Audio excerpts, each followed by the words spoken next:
Welcome in, everybody, to episode 118 of the Plastic Posse podcast. It's brought to you by Tankcraft, Tamiya USA, Bases by Bill, and AK Interactive. And I am also pleased to announce that we have a new partner here for the Triple P. I want to welcome Micro World Games to the Posse as a partnership. Angel is a great guy, and he's been very supportive of what we've done. And we'll have some announcements, a little more on this later, coming down the line. So anyway, welcome to Micro World Games, and we're excited about that. Also, of course, a big old posse shout out to all of our Patreon supporters. You guys are amazing, and honestly, we really do appreciate all that you do for the community in this podcast. Your support helps us record and distribute the podcast. It helps buy stickers and merch and just supports the community in every way. And I just want you to know we sincerely appreciate that you would take the time and the financial wherewithal to support what we do. It means a lot.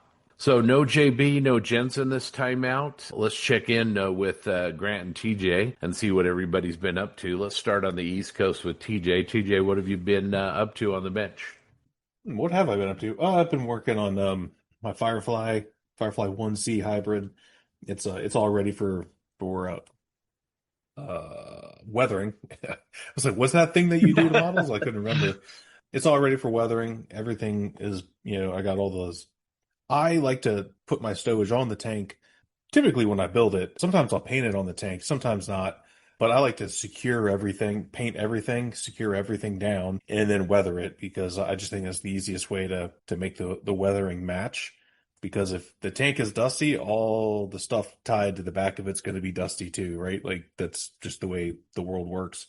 And I see that a lot where people like fully weather stuff and they're like, oh, I got to add my stowage. I'm like, that should also be dirty, and it probably won't be. But yeah, so I've been working on that. It's like all ready to go. It's sitting over here behind me.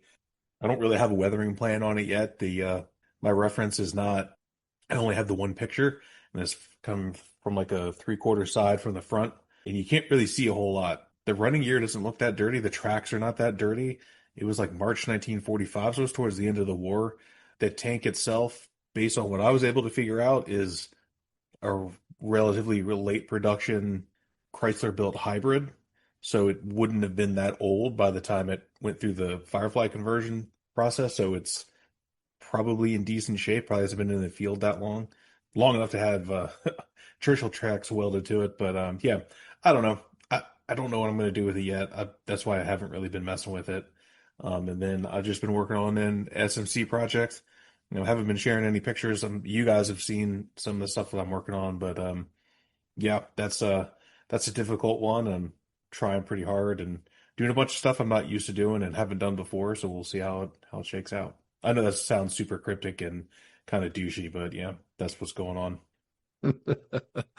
No, I understand for sure. And man, SMC feels like sort of at the very same time today on June 7th when we're recording, like that it's forever from now. But it also feels like it's going to be here like tomorrow. And I need to get stuff done. I don't know if you guys are feeling that same way. You do, because I was reminded from my Facebook memories, I think 2 days ago is when I started my project for last year. And I remember, and I know there's an episode where I talked about it. I got to like, I want to say it was like early September, and I'm like, oh my God, I haven't touched this thing since July. I need to finish it. So I do not want to. I got it done in enough time, but there was a period of time where I was like super stressed about not getting it done, especially because last year I was doing something I haven't really done before. So I was like not necessarily learning new things, but applying them in ways I haven't really had to apply them in the past. Replicating a relic tank. So yeah, I'm not gonna. I say this, and I'm sure I will not follow through, but I am not gonna put myself through that again this year. I'm gonna work on this project. I'm gonna work on the Firefly, and if I have time to finish something else, I would like to do my FM2 Wildcat, but that is a back burner. If I have enough time, and if I get, say if I like knock the Firefly out, which I probably will pretty shortly, other than the figures, which I'm really stressing about, because one guy I'm going to have to to convert and resculpt, and that is not a strong suit of mine. If I get that taken care of, sometime over the summer, then I'll kind of like rotate in the FM2 Wildcat and work on that, because I would like to bring an armor piece and an aircraft piece. So, yeah, I'm bringing the Firefly 2. Right now, the plan is to put that into the judge's cabinet since I'm judging this year. So that's the plan right now. Of course, everything could change, so we'll see. Just as long as we don't pull a Brian Regan, like, the science project. Yeah, I had 9 months to work on it, did nothing. So, yeah, no, it's good to catch up, man. I haven't been on the last couple episodes, just life and traveling and everything. So it's good to see you guys and talk to you guys again. So let's flip over to the left coast. And Grant, what have you been up to? Not much, to tell you the truth. I did go to Las Vegas and saw you there and had a great time at Best of the West. Shout out to those guys for a great show, great group of guys. Just had a blast. Some really, really, really spectacular models on the table. All the posse guys out there were great. It was just a fun time. And thank you for, letting us hang out at your houses and stuff like that. We had a great time.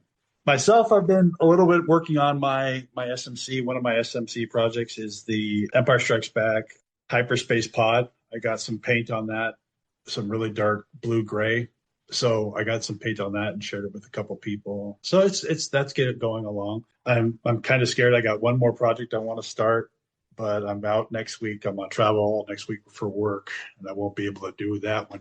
But I have a figure I'm going to take with me to the hotel and do some painting on for the Salt Lake show coming up in a couple weeks. I think it's 10 days from now or something like that, from when we 10 or 12 days or something like 12 days. Yeah. So, yeah. Two weeks ish. Yeah. 2 weeks. Yeah. 2 weeks. So get ready for that. So that's going to be my next push on things. And then after that, July and August and September are really quiet for me. So that's going to be really nice. I'm going to be able to focus down. Hopefully I don't pull a Grant Mayberry and take 3 months off and not do anything, and then have a month and a half to try and finish 4 things. So, but we'll see. But other than that, that's what I've been up to. Yeah, just feeling a little bit of the pressure. That's kind of my update. Isn't that exciting? I did get some work done on the E25. I got one of these finally from UMM USA, the grab handle tool, so I could make some all new replacement handles out of brass wire for the E25. Also got an extra set of 3D printed casting marks from Archer. I'm going to put some casting marks on the mantlet of the E25 and do some other super detailing. So really just kind of moving along with that. The main structure is all together. I got the armor texturing done. It's very, very subtle. It's rolled plate, so it's not overdone. It's not like casting or anything, but I think it's going to look really good. I still need to do some work on the flame cut marks and some weld beads on it. I did some research. Aaron posted some references on the drive that I've been using that had some good drawings for that vehicle, and I've been using those for references. So appreciate his help on that. But yeah, really just working with the team here to get the show done. We'll talk about that in a little while. It's going to be great. It's going to be a lot of fun, and I'm really, really looking forward to it. Everybody who's coming, stay tuned here in the episode, and we'll get you some details, but it's going to be an absolute blast, and it's going to be worth the trip. Well, I'm going to move back over to Grant. So these are models that we picked from the Plastic Posse group page that caught our eye. I'm going to go ahead and go first. I liked Ricardo James did a bust of an old lady in the goose. It's a really cool. He hasn't painted for a while, he said. Can't really tell. He's doing a fantastic job on it. Really like what he's done. It's a great little bust. I can't remember the name of the company that makes it, but it's a beautiful little bust. All right, let's go over to TJ. What did you like? I really liked Stephen Ortman's M4A176.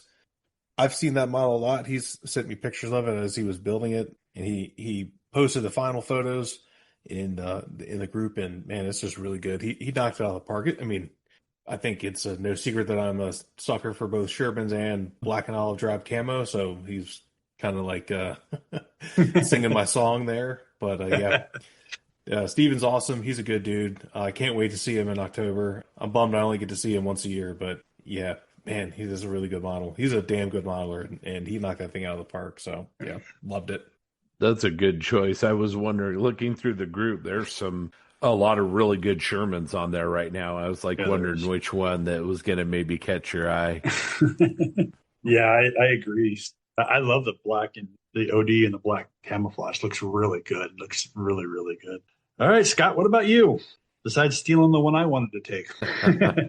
Well, I'm gonna talk about a couple things. The first thing is a post that I put in there from Mini Art. They have tooled up a new 1/35th scale Fortson tractor, and oh man, I'm excited about that. I will definitely be purchasing that. The Fortson is a great tractor and a platform. I mean, I think they made just about every kind of machine you can think of out of that tractor. If anybody here is familiar with the work of Chuck Doan, a lot of his work is based around Fortson tractors and in different configurations. He's just an absolute master. And even though he does them in a little bit bigger than 1/35th scale, very inspirational. And so I'm very excited to get my hands on at least one of these new kits. That's very cool. As far as a model that caught my eye, I'm going to kind of be a little bit of a broken record because I think I've talked about his models at least a couple more times in the past. But Sungjun Jong, I think is how you say his name. If it's not, I do apologize. He's an excellent modeler, member of the posse, but he did a 1/35th scale Gecko model Land Rover, the Mark I, the early little kind of base Rover. Oh man, this thing is freaking awesome. It's kind of a British kind of green color. He's got it all weathered, lots of dust, lots of rust. It's got a beautiful patina. The underside of the hood is this nice dark green, looks like, maybe what the vehicle started out with, and then the rest of it's very faded. It's a beautiful piece. You just sit there and look at it for hours. So that's the model that really caught my eye. Yeah, I want to kind of touch on the Fortson tractor again. Yeah, I would not be surprised if they eventually put one of those out in 1/24th scale. Yeah, so they did the same thing with the Lance. The Lance Bulldog. It started as a 1/35th, and then they just blew it up to 1/24th. I have one of the 1/24th ones of the Lance Bulldog, and I built the 35th scale one. Their tractor kits are so cool, and the Fortson is, I mean, it's like the quintessential tractor, right? Like they made so many of them. I'll be getting one, and I will definitely, not that it really matters, but the Soviet Union imported like tens of thousands of them in the 20s and 30s after the October Revolution. And when they started building all their collectivist farms. So you see them in a lot of like propaganda posters from that era in the Soviet Union too. So yeah, I'll definitely probably get one. I mean, I will get one and then probably do it something like that. And because oh man, I can't wait. That's a sweet subject. Yeah, I love their 1/24 scale tractors. I got a couple of them. It's just their 1/35th are fantastic, and 1/24th is even better. It's just fantastic builds. And one thing about Sungjun Yang also, he did earlier in the posts, he did a gauze truck, the Hobby Boss truck, the small little AAA truck. Yeah. And that's another one that I really almost picked. That was beautifully weathered again, but just like his Land Rover. But just great modeler, great work, great all the way around. We're going to go into an early interview with Stewart Rolfe from Black Hat Scale Models. Me and Scott sat down with him and had a long talk about his current YouTube projects, what he plans to do in the future, some of the shows in his area. It was a great conversation. It was a great time. The guy has a fantastic YouTube page, so check him out at Black Hat Scale Models. He's working on a Huntsman right now, which is the Australian version of the 155 caliber South Korean howitzer, SP. So it's a beautiful kit. He did a lot of building, and you'll really enjoy it. All right, let's head on over to that interview.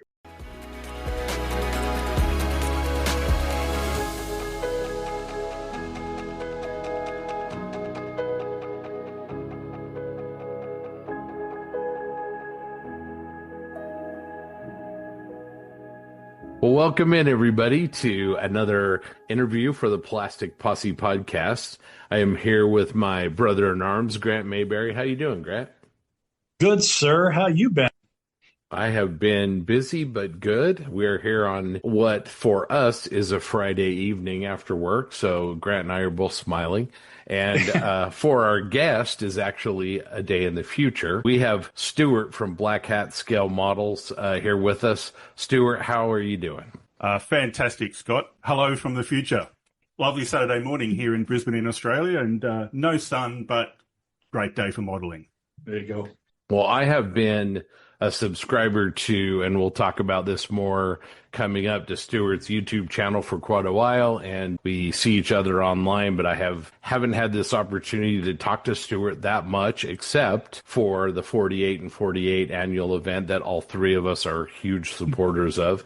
We'll talk about that more, but Stewart, let's start out, get in the Wayback Machine and start out with, who is Stewart, and how did you get into this lovely hobby that we all enjoy so much? Yeah, I think my story's probably quite similar to a lot of people in our age bracket, and I'm going to say I'm on the shady side of 50. So for all of us, I think we all started our hobby like I did. Back in the 70s, as a child, I can remember doing kits from 7 or 8 years of age. You'll notice my YouTube channel is very armour focused, but back then I certainly had a bent towards aircraft. From World War II, all the nations. And I used to madly do those and hang them from the ceiling in my bedroom as a kid and play with them and make noises of aircraft flying around. And I was really intrigued about becoming a pilot. So back then, making aircraft, particular aircraft I was really interested in, was an easy step. By the time I got to late teens, very heavily involved in making and displaying and attending regional model shows. So I grew up in a town called Albury. A lot of people in Australia would know it as Albury-Wodonga. There's 2 towns that straddle the Murray River. And we had a regional show there and a couple of others nearby, and I would attend those. By the time I'd left school, I was working in a bank for a year, and I really got active in the model community. And then that kind of stopped. A year later, I joined the Army, and I've had a short military career, and it went by the wayside. Funnily enough, I think like most of us, I still kept modelling, still kept making things of interest, and at that point, I transitioned to doing armour. So it wasn't because I was bored of aircraft. So to the aircraft models who are listening, I didn't discard you. I still did aircraft occasionally. And then as I got older, it was just a kind of a sideline hobby for me. I will say I missed that early 2000s period really in the hobby where the likes of Adam Wilder really stepped up and we had different techniques that were becoming popular. But I kind of missed that period for a little while and then rejoined the hobby somewhat more actively at about 2010. And I've spent about 10 to 12 years working with friends. I picked up a lot of techniques and were teaching them what I knew, and we bounced off each other a lot. So I had a close-knit little group of people that we just sort of built models around. That was going to be one of the questions I had for you is today, we speak with some of our friends down under in Melbourne and sounds like there's a really great community. There are dozens of model shops. So what's it like being a modeler in Brisbane and what are the clubs and the shops like? Okay, let's talk bricks and mortar shops. We're lucky we have 4 or 5 really good, strong businesses here. They are all very active in our community. So they attend our largest expo here, Queensland Model Hobbies Expo in Brisbane. The modelling groups, I'm not an active participant in any of them, and that's probably a personal choice from my end because I don't think I want to really get tied up in one group. I can, because my friends are kind of across a few of them, and so I can kind of spread myself around for anyone who's interested or wants to bounce stuff off me and chat. I do spend a lot of time chatting with some of those people, and they're very active in those model groups. We've got dozens in Brisbane. So we have a really strong community here, and they're very active and come out to all the model shows. They do their big displays. So at Queensland Model Hobbies Expo, which is on in August, and I'm going to plug it. So here we go, guys. Weekend of the 16th of August. It also happens to be our anniversary of a famous battle that the Australian Army was in Vietnam, which is Long Tan. So there's going to be some stuff I'm personally doing for this year. But on that weekend, we get all of our local hobby groups and clubs are very actively involved on the floor there, as well as a large number of vendors. So I think if we're talking scale, we all know, I think now that Scale ACT's jumped ahead and become a really large expo. QMHE here in Brisbane, sort of similar size. So really good community here. As I mentioned earlier, I do spend a lot of time online, Facebook, social media, and direct messaging with people here who ask me a lot of questions and want my feedback or whatever. And I suppose that's one of those side benefits of being a YouTube content creator is that you put yourself out there and then people go, hey, look, you seem to know something about something, so can you tell me what I should do with this?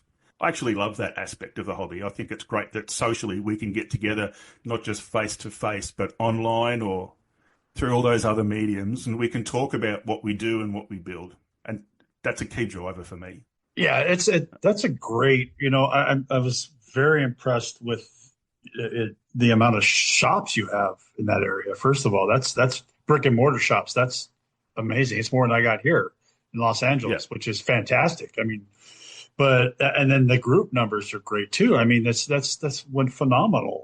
With that kind of community and the way you're kind of situated yourself as a mediator, kind of sounds like between all of them. Are you getting a lot of? Is it all different kinds of genres? Are you getting specifically armor? Are you getting aircraft?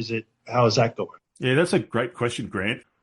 I think, to be honest, a lot of the skills that we develop in our own genres, the way that we build and weather and paint our models, they're skills that transition through all the genres. So I think people now have got used to the fact that, okay, so I might be an armor specialist. That's clearly what I do, but some of the techniques I use can be used for weathering mecha, ships, whatever. So people are now looking for techniques and how they can use those. And those of us that, look frankly, those of us that don't gatekeep and want to try and hold those skills, and I think there's not many of those left anymore. I think everybody really wants to get involved and share the love and make sure that, I think this is one of those questions where we start to work around the edges.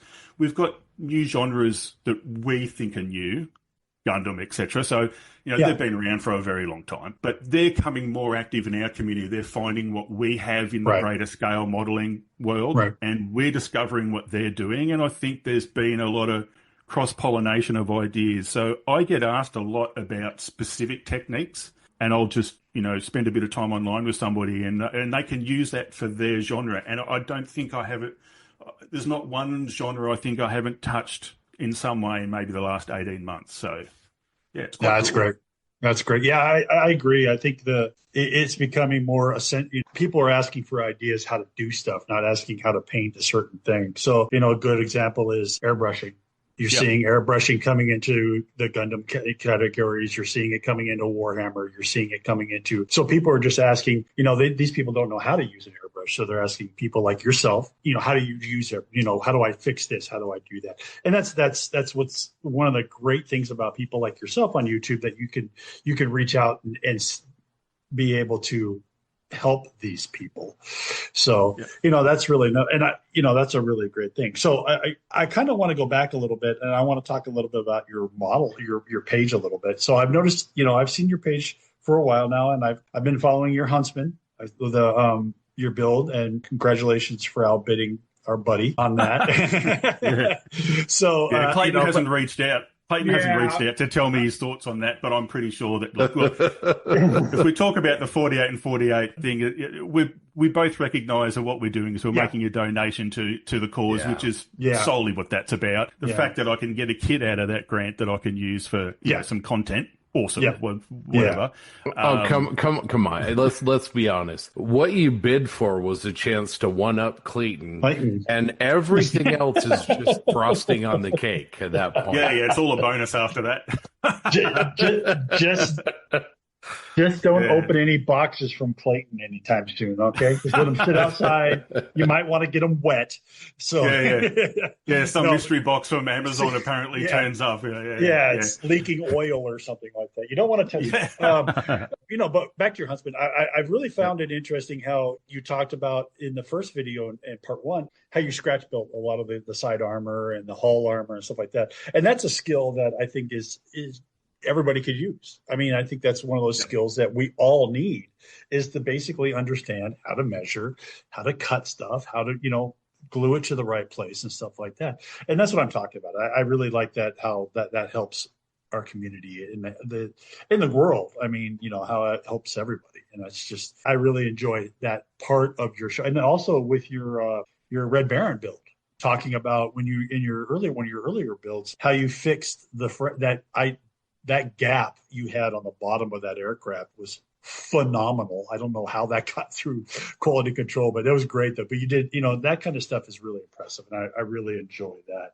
And I think that's what you're seeing from a lot of people out there, is that enjoyment of that part of the hobby where it's a skill that everybody can use.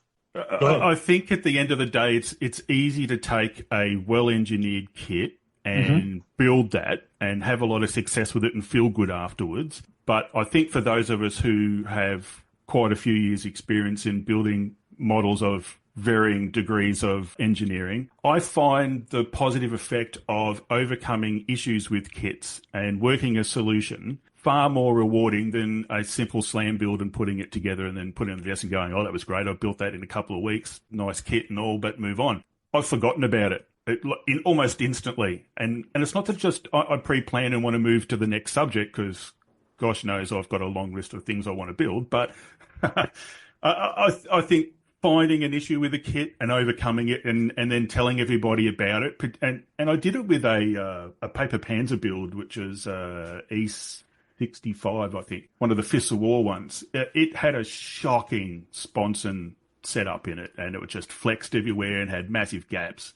Oh, okay, so the E75, yeah. Yeah. I'm doing the E25 right now, and it has the exact same, just absolutely horrible sponsons. Anyway. Yeah, I think, Scott, that's a commonality amongst those kits from that company, to be honest, from what I'm hearing online.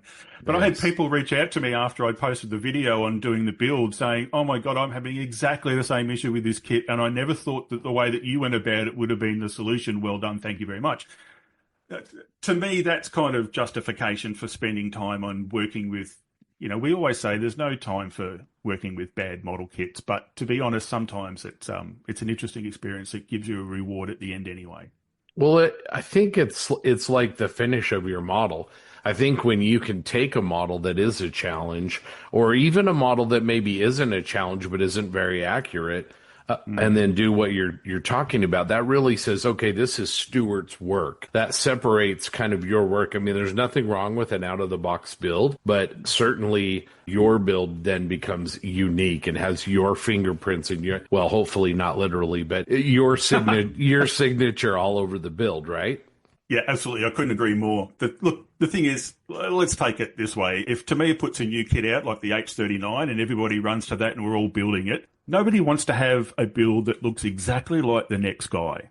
We want our own build. We want to stamp our own signature to it, as you say. And I think those of us that go to a lot of model shows will see that you can have 3 or 4 people put the same kit on the table, but their own individual style will be all over that. And that's what we want to see. And obviously some people we can identify, you can look at a kit on the table and go, I think I know who built that, without any other information. And that's wonderful, because if people have a distinct style and they want to create something that's unique to them, all power to them, because there's 10,000 other kits of that same subject out there somewhere.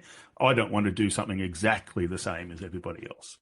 Yeah, absolutely. Yeah. I mean, I'm sure you're aware of his work, but Alex Clark, you talking about it comes to mind. The guy just takes these 70-second scale kits and sort of like unleashes on them, and it's really, really terrific. I love your thoughts here, and I think it's my opinion, but I believe Tamiya, you can see in their armor kit specifically that I think they're engineering that into their kit. So what they do is they'll come out with that new H39, and it's sort of like a Bandai approach, like Bandai does with their Star Wars kits. Like, you can take this kit, if you've never built a model tank before, and you can get a really good result with what's in the box. But if you want to put metal tracks on it, and if you want to throw some photo etch engine grills on it, and you want to, scratch build a correction to the, or an addition to the commander's cupola, this kit really does a good job accommodating that. And they price them that way.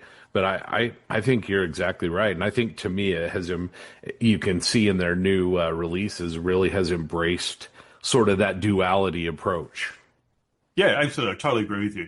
Having that ability to do either the French or German version of that particular light tank is out of the box. Brilliant. And that's a new direction. Most of the other companies like Ryefield and Mang and Dragon and everyone have done products where it's generally a single version only out of the box. And if you want to do something different, you've got to go and either scratch build or get aftermarket components to make a newer version or a different version. Here to me is obviously sat back and thought, hey, look, this is a vehicle that effectively had two versions in combat. Very easy to make that change. The cupola is essentially the main component there. And hey, rock on. We can pick either side depending on our personal preference. I think that's a great direction. I hope more armour manufacturers go in that direction too. It's great that we have things like aluminium turned barrels and some more PE and some 3D printed parts in kits these days. They've elevated the quality of what we're working with, but having the ability to do different variants out of the box, brilliant. Yeah, I definitely agree with that. I mean, I also agree. I mean, for years, we, as modelers, that's the we, screamed that we wanted more detailed kits. I can remember everybody. And then we got it, and now we don't. It seems and I think you see that by, is it the Tacom's Panther and the new Jag Panther they're coming out with, the Super, Blitz. The Blitz kits. Yeah, the Super Blitz kits. Yeah, those are. I mean, and you're talking $30, $39, not even that. I don't believe. And I think you're going to see more companies. I think seeing with being able to do more than one tank or one specific vehicle, a vehicle from one kit. So maybe you'll start seeing it with Shermans, where you can do the up armored Sherman for the Israelis or the U.S. or whatever. Or I would love it to see it with, any kind of the half tracks and stuff like that would be great. But I mean, I think it's, for a company, it's a great idea. And for us, it's fantastic, because you could take that. I've already tried this. You could take that cupola off the H-39, the German one, and put it on the S-35, the French tank from Tamaya, which they use the same turret. And it fits perfectly.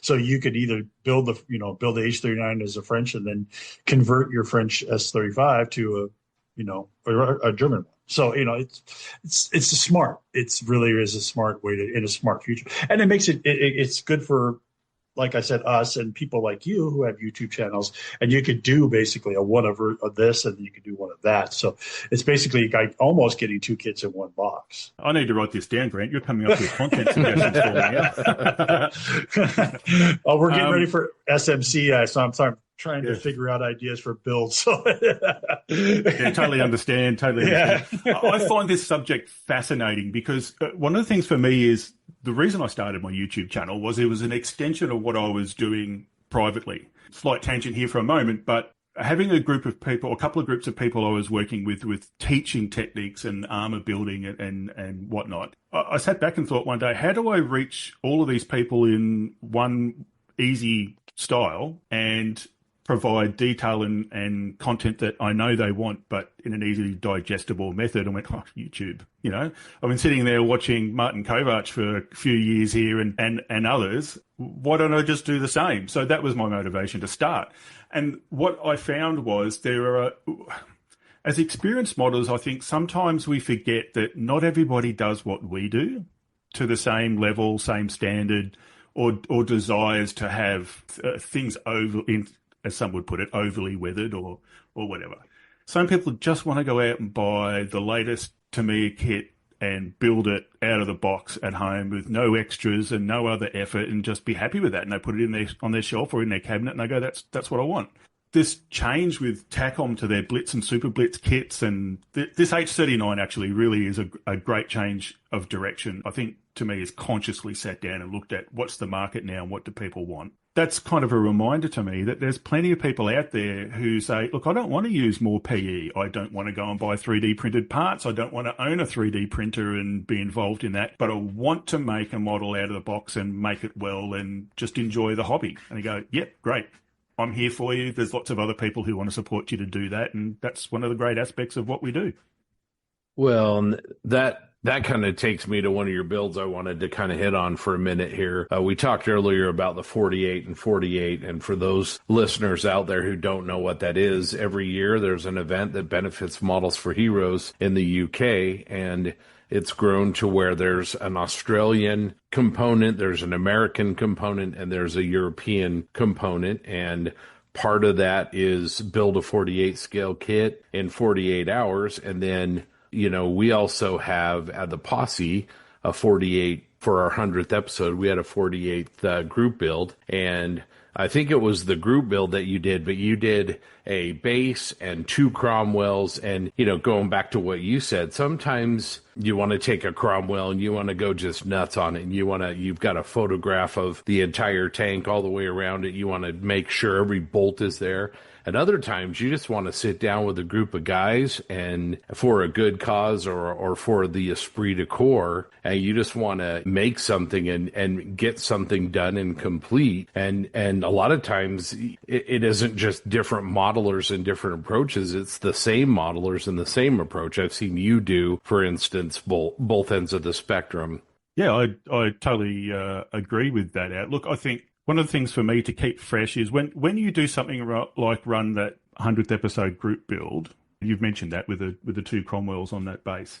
I think that's a case of you set a 6-week time frame, and I think, look, I know that I could comfortably build a 48 scale tank in 6 weeks. I mean, for me, I look at it and go, if I can't do that and do that well enough to my own standard, then I probably haven't applied myself, or the world's gone wrong, or I lost my job, or my wife left me, or something tragic's happened. I look at it and think, no, I want to reach out and I want to push myself a little bit further. And it's in no way about what other people are building or what I suspect somebody else is doing or trying to win something or whatever. It's just, 6 weeks, what can I do in 6 weeks? So taking 2 Cromwells, building different variants of them, pushing my OPR skills on those a little bit. But the groundwork, as Martin picked up when he gave feedback, and he said the roadway that on that base was the appropriate level of dusty and dirty and whatnot for the time period that you were doing. And I was like, yeah, I researched the heck out of that because I had no idea what happened in August 1944 in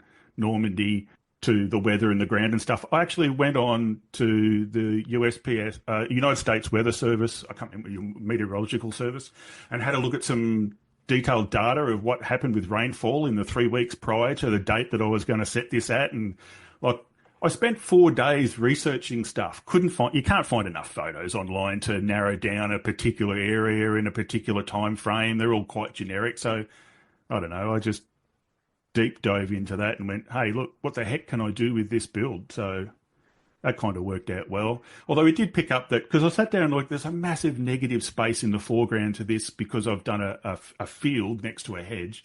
What am I going to do to fill that and make some point of interest? And I was watching a video online of Focke-Wulfs and 109s being shot down by your great Air Force over there. And I went, oh, look at that. Wings fly off these planes in the middle of the air. Where's that wing going to land? What happens when it comes down? So I went, well, here's a chance. Put a wing on the middle of the field. And Martin actually picked up, because I did it at the last moment, that it wasn't down low enough and it's basically floating on the grass. And I went, yeah, that's a fair cop. You got me. It was a good fun build. So, and finding 48 scale figures, I've got to say, 48 scale figures, there just isn't enough of them out there. What's going on, people? Yeah, manufacture some more. I mean, I had to use British infantry, and that was hard to find, to be honest, in a short time frame. But we just don't have enough figures out there for people to do vignettes and dioramas in 48 scale with a lot of choice.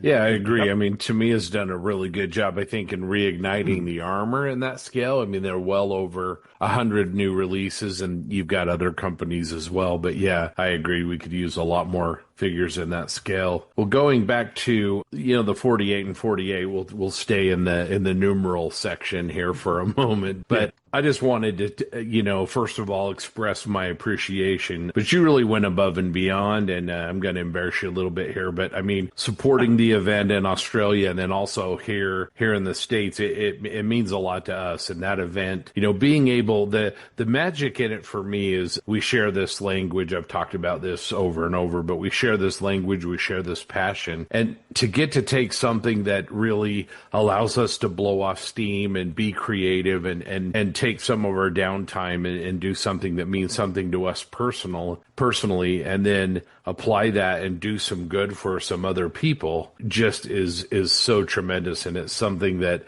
I really, really value. So first of all, thank you for your support, but maybe get a chance, because I didn't get to spend much time on the Australian version, or not version, but, the Australian piece of that. But, what was that like, for you guys, down under? And is that growing every year like it is for us here in the States? Yeah, I think as far as growth is concerned, it mirrors what you're seeing in the US. I think it's pretty consistent there. I'd like to say from the outset, thank you to you guys, particularly you, Scott, because you're the voice of the US run group for the larger part, and to all of the guys over there who got involved. Thank you. From my point of view, I'm just going to say, as an ex-serving soldier and having friends who have stayed in the service for quite a long time, and ended up in some very senior roles, and a lot of them saw active service over in Afghanistan and East Timor, etc. I've stayed in contact with quite a few of them, and I'm very much aware of the PTSD issues for them and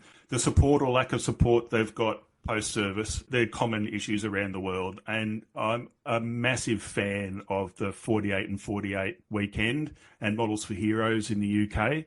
To the guys over there who run this and have put this together and kicked it off, particularly James, and it's such a great thing. So I just want to extend my thank you to you guys, because you're very heavily involved in this, and it means something to you as well. So when we find people of a like mind and like ilk, it's worthwhile mentioning how much you put in and are involved. From the Australian point of view, not being on the group that are conducting it, they might say similar things to what I'm about to say. Friends with a couple of those guys like Ian and Craig. They're very active, very involved in that weekend. It's well run. I think we could probably use a little bit more support for stuff for the auctions. I think maybe we'll talk about that for next year. But they've certainly raised a record amount of money, as did this weekend this year overall. So what a fantastic result. The fact that we're able to support veterans and help them through their issues and save some lives, above all, is the greatest thing that we can give back to our community. And I think this is one of the best ventures that happens in the scale modelling world, and I'd love to see it continue to grow. You mentioned my support this year. Look, I don't want to put a dollar value on it, but I look at it from the point of view of my wife and I are both of the same mind here. The money from our point of view isn't the issue. What we're able to do is support a charity that does so much good work. I guess she does a little bit through me there. So, it wasn't like a surprise when I turned around and told her how much I spent on that weekend. Yeah, so no, that's helpful. Yeah, that's a great point. And I just, I've told Malcolm several times, he's a hero of mine. And, I was joking. I'm not just saying that because he's, almost 7 feet tall. I truly mean that. But yeah, he's given us that opportunity. But anyway, let's switch back over to Grant and talk specifically about your YouTube channel. You guys kind of started down that road a little bit, but let's spend some more time on that. Yeah, I mean, I really want to get back into the marksman. I'm really fascinated by that build because of the story behind it that you shared. The fact that you can't get really very much information from your government about it. Is it? That's the way governments work. But I understand that's very interesting to me. So what made you decide for that build? Was it just that kit you saw it, you wanted to build it, or have you been planning the Huntsman for a while? I was aware that it was coming online, and being involved in my military career in Royal Australian Armoured Corps, I was never interested in artillery in any form. And then when I saw that we were going to buy a self-propelled howitzer and it was going through trials in South Korea, I thought, wow, hang on, here's a crossover vehicle that actually sparks an interest for me. So that was sitting as a little bit of a spark in the back of the brain. When we got to the 48 and 48 weekend and that kit came up, I looked at it and went, ooh. Now, I know it's around, and I could walk out to a shop or order it online and have it turn up on Amazon the next day or something, I suppose. But I thought, no, okay, so here's a good chance for doing the right thing. And then, as Scott mentioned earlier, I got to knock off our good friend Clayton. So, I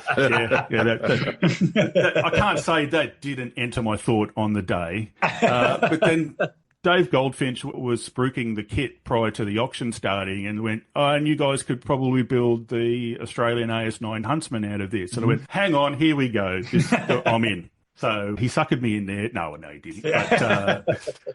But that was a pretty easy decision to make. So I'd given it a bit of a thought as I was looking at the picture on the thing of the box art, and I thought, yeah, okay, it's a good base kit. No offense to Academy, but Academy doesn't have a record for building the most accurate kits with the best detail in them. So I thought, look, I'm going to have to do a lot of scratch building on here because I've seen some photos of the Huntsman that were released during the trials period.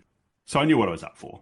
Mm-hmm. So that was a pretty easy decision, I suppose, Grant, to make at that point that, yeah, I could use this and make that. And it had a bit of, as I said, a crossover feel for me. So I could get in that without offending the rest of my mates who have served in armour and having them bombard me with a whole lot of stuff about what the heck are you doing and artillery. We don't deal with drop shorts. What is going on there? Damn red legs. Yeah, so easy no disrespect. No disrespect. No disrespect. Not at all. Those guys have a job to do, and as I've often been told, if it wasn't for them, we would have lost Long Tan. And I'm like, oh, okay, fair enough. You get a tick in the box there. Good one, thank you. Yeah. Look, that build was good. I realised I had to do a lot of scratch building, and to get back to an earlier comment in regards to that, I kind of feel it's becoming a little bit of a lost skill. Yeah. Like we're on the precipice of people going, I don't know, scratch building. Oh, I'll just get on Blender and I'll design something and print it up and then print and I'm back on it later on, no problems. And it's an easily replicatable process. Sure, I get that. But scratch building also lends a touch of art to it. I know we don't like using that term, art, when we're talking scale modelling. It starts triggering a few people. But you get that individualism. It makes you look very close at the subject matter that you're doing. And for me, that's, again, another trigger for me. I probably over-research a lot of my serious builds. I've got reference material on the right next to me here. I'm like everybody. We've all got some good books. And I spend a lot of time online looking at photos. But like you said, finding information about this from our government became very difficult. And I reached out to somebody I know in the public relations department, and he literally laughed over the phone to me. He said, so early, none of us have been out in the field. We don't have photos. We've got the press release stuff, but how accurate all of that is, and it is at the finalised version, nobody knows. Yeah. So, it's too early in the process. So that made me make decisions about what I was going to do with the build. Yeah, I mean, like you said, it's a new vehicle. It's going to change. There's going to be updates. There's going to be version 1, 2, 3, 4, whatever. It's going to go up. But, you reached out and you grabbed it with what you did. I tell you what was interesting is I didn't realize and this is kind of a Army guy kind of thing, is that they had the inset lights on the front. Fantastic idea. I don't know why no one else has ever done that on their vehicles. Yeah. It's a beautiful idea because, like you said in the video, those things get caught on everything. You break them, you step on them, you reset them like that. I mean, you could probably open up that hatch and just pop the back off and change the light bulbs out. I'm sure it is. Fantastic idea. And I like that about that. That's one of those neat things about scratch building that you don't really get to see as much as if you have to 3D print it and you just put that spot on there. It's funny how life jumps in when you're doing something. Because when I was doing the voice recording for that particular section, I actually had to change the headlight in my car. The globe had burned out and had to change it. And I was sitting there thinking as I was doing it, because I've just been inside doing some work on the voice stuff, and I went, this makes a whole lot of sense. Why does nobody who builds and designs AFVs think about what we do in the automotive industry? That's a simple thing. It makes a lot of sense.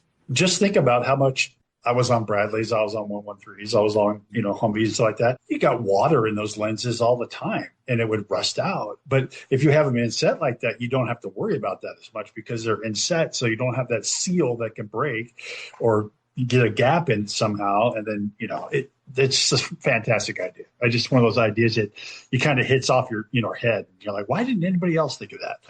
So yeah, it's funny you mentioned that. So, anytime you turn on the white lights on the front of a 113, they've always got water in them. Yep. Every single time. Single time. Because, you change the seals out or the seal gets broken and next thing you know, and then, we're talking vehicles that have been on the road for a very long time, even though they might be refurbished and stuff like that. Every vehicle, every 113 I was on had water in the lights. Every single one. Yep. So Yeah. Just one. Yeah, I mean, we're talking, 50, 60 years later for designs there, and sealed beam units obviously were a thing back in the 50s and 60s. But yeah, it's just small little details like that as you're going over a kit and you're thinking, what do I have to modify? Actually, speaking of which, I announced yesterday that I'm going to do the Australian M113A1 fire support vehicle with a Saladin turret, and I'm crazily giving myself 77 days to build it in 1/16 scale. But I sat down and did a first pass over what modifications I'm probably going to have to do to this kit, and I've literally come up with 2 pages in already, and I know that I've missed a few. So that's going to be an interesting, time-consuming build. But this is a focus thing for me. If I want to build a kit and do it really well and feature it on the channel, there's a balancing act between, do I show every single thing that I've had to do, or do I pass the camera over it and hope that people pick it up to understand, if you really seriously want to build this version, this is what you have to do to it. So I don't want to bore people with all that information, but then you want to feature it a little bit as well. Yeah, I don't know.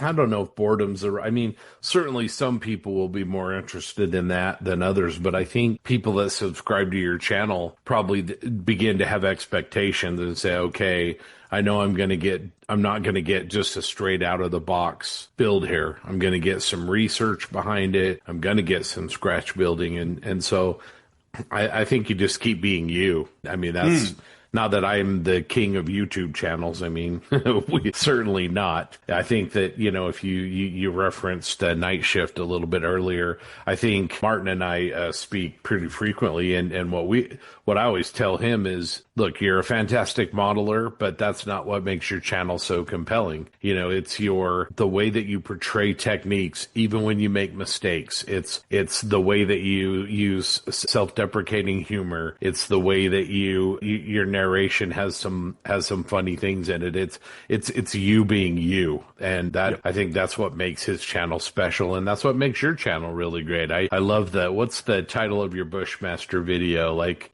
I must be crazy, or what was it? Something. Gosh, even I've forgotten. Something like, this kit will end me. Oh, this kit may ruin me. May ruin me. Yes. Yeah, for sure. That's right. Yeah, I think you're right. I mean, this is an interesting thing about YouTube and being a content creator is, look, I don't know how many people are on there with a scale model or scale model adjacent channel, or just particularly about armor. So there's easily a dozen of us that are probably up regularly and with interesting content that people seem to want to watch. Yeah, you're right. You have to be you. You can't be someone else. If you try to be false about that, you'll be discovered very quickly. And I think my thing was very early on for my channel was, I'll be me and I'll do what I do, and I'll build what I find interesting. Because if I'm not interested in it, it's going to simply come across in the video anyway. I'm just breezing through it, and here you go, snap that up, and away you go, and just rinse and repeat. You can't take a cookie cutter mentality to making videos, so you've got to do that, and you have to improve a lot. Clayton and I actually talked about this briefly about a year ago about what do you do to keep yourself interesting and relevant, and it's about improving the quality of your video and your audio and your presentation, and try and do better with that. But stick to what you know, and do it well, and that seems to be a thing. It's working. It's the same thing with our podcast. We move in and out of segments, and we do, certain things that, to kind of, I guess, bring order to the podcast and things. And sometimes they'll stay and sometimes they don't. But what doesn't change is the chemistry that we have and our personalities. And I love YouTube because you've got video, and our hobby is very visual. But when I started the podcast, that was probably, for us, that was the biggest challenges. Are people going to use a social media outlet that's audio for a subject or a hobby that is very, very visual? And I think that the way that we've navigated that is just, by bringing our own personalities into that and everything. But anyway, if we go back to your Bushmaster, so it looks like you're done painting with that. So when do you, no pressure, but when do you think the next video is going to come out on that? Because I'm looking forward to it. It feels like there's a group of people talking about this behind the scenes, and you're all going, right, your turn now. You go and ask him that question. Come on, man. A few people. Yeah, I've got a few people yesterday asking me. Look, to be honest, as you two can see, it is on the desk behind me. I have just a couple of details to finalise, and then I can take some detailed photos, and then to help out my patrons. And I'll be editing the video tomorrow. So we're 48 hours away, I suppose, from part 2 coming up. He's like, give me a moment. Give me a moment. I don't deliberately hold back on putting videos out to push up the it's a funny thing too. Look, when I first started, I was putting out a video a week, and that's another one of those things that you can get into a trap with YouTube, and it'll burn you out very quickly. So I push back a little bit to go every 2 weeks to 4 weeks to make something out there that's worthwhile, because I can't do this full time yet. I don't earn any money out of it like most of us, and I've got a full time job as a sales manager in a very large plant production nursery, and we are very busy. So that steals time from my hobby. That's the way I look at it. My hobby doesn't steal time from work. Pesky job, pesky jobs. Yeah, having to pay the bills and stuff like that. What's going on there? But the reality is that, I try to... One of the things I do too is I've found for a while that building models on YouTube does one of two things. You either compromise on the quality of your output, or you compromise on your life environment. So that can be time with family, friends, and whatever, or work, or whatever else it is. So I didn't want to compromise the family issue. I've plenty of time that I have devoted to doing my hobby, and I really love that. And I don't want to compromise the output that I put out there. So you just got to find that balancing act that allows you to do all of that well and keep your viewers entertained. Yeah, absolutely. Grant just nudged me and reminded me that it's a huntsman, not a bushmaster. So my apologies. Not a problem. I understood what you meant. Yeah, no, it's an interesting subject. I've got a couple of subscribers who are talking to me in the background about it and the research I got and what I've found, because they have that same kit and they want to build it. That's great. From my point of view, I look at that and go, fantastic. Other people out there actually watching what I'm doing and asking questions. Hooray. Yeah. Yeah, I looked at that, and the vehicle is the K9, I believe, is the South Korean name for it, I believe. Probably wrong. The Thunder. Could be. Yeah. Thunder. Yeah, is being used by a lot of countries now. A lot of it. It's I think Poland has them, I think. I know yes, they do. Yep. Australia has them now, and I think Ukraine is using them. And India, I've seen. Yeah. Yeah, a whole bunch of different. I believe they're in the Middle East somewhere, a couple of places too. But it's a vehicle that can be changed around. But I want to go back again. Sorry. Yeah. I didn't know it was 1/16 scale that you were doing the fire support vehicle. Yes, it is. Yeah. That's impressive. Not to say the least, at 1/35 scale, you have the ancient Tamiya kit. No disrespect to Tamiya, it's a good kit, but you need some help. Yeah, So are you gonna scratch build the turret and the whole thing, or are you planning on that? How are you gonna do that? I'm not that mad, to be honest. Okay, so if I wind back the clock just a fraction more. So when Andy put that 1/16 kit out, we went nuts here in Australia because we've been using it like the US and so many other countries for. Well, yeah, you've got the coolest version though. It's got an extended. You have one that has an extended wheelbase with the flatbed on the back, which is like every redneck's dream in America. So that's another one you could think about doing. I did think that somebody was watching a Star Wars movie and saw that driving through the streets at the start. Yeah, okay. So you know what I'm talking about. Yeah. So that suddenly magically appears and gets released in the press in Australia, and we're like, well, what's going on there? Yeah, we have some interesting variants to the 113 family here, and 3 that are uniquely Australian as far as I'm aware. 2 of those are fire support vehicle variants. So one with the Saladin turret and one with the UK Scorpion turret off the CR V family. So both similar roles, but different vehicles. So the one that I'm going to do is the original with the Saladin turret. I, for years, had thought about scratch building that and getting the plans for the dimensions and everything for the turret to make that really work was going to be difficult. And then I sat on it. And then FC Model Trend released a version of that late last year. or very early this year. And I looked at it and I went, there's some issues with it. It's not entirely accurate, but I tell you what, I reckon that's a great base to start off with. It solves so many issues straight up. Yeah. So that's what I did. I reached out to them. So here's a little bit of information that you guys are going to get before anyone else. I reached out to them and spoke to them about that kit. I said, I'm very interested in it. I think it's going to solve what I need for doing this particular variant, but the price is really up there. Yeah. I said, look, I'm going to have to buy it, ship it to Australia, and the conversion rate's not really helpful for me at the moment. You know, our government's doing wonderful things with our economy, so can you help me a little bit, please? And they said in return, we've been watching your channel. We like what you're doing. By the way, we'll just send you a copy. Here you go. So that was very generous of them. Yeah. And that's what I've got. So I've gone over it and had a bit of a look. I know what I need to do in front to modify it. Some of the stuff that's in that kit actually is quite good. And some of it I have to change because it will grate with me forever if I don't. So that's where I'm going with that. So it's 1/16 scale, yeah. There's no turret interior, so I've got to do quite a bit of work in there because I will have the hatches open. Yep. I won't do a full build of the interior of the hull, only what can be seen from looking down from the turret. One day I'll get back to that and I'll revise it and I'll go back and do a full build on it. But time-wise for me, it's just not going to work now.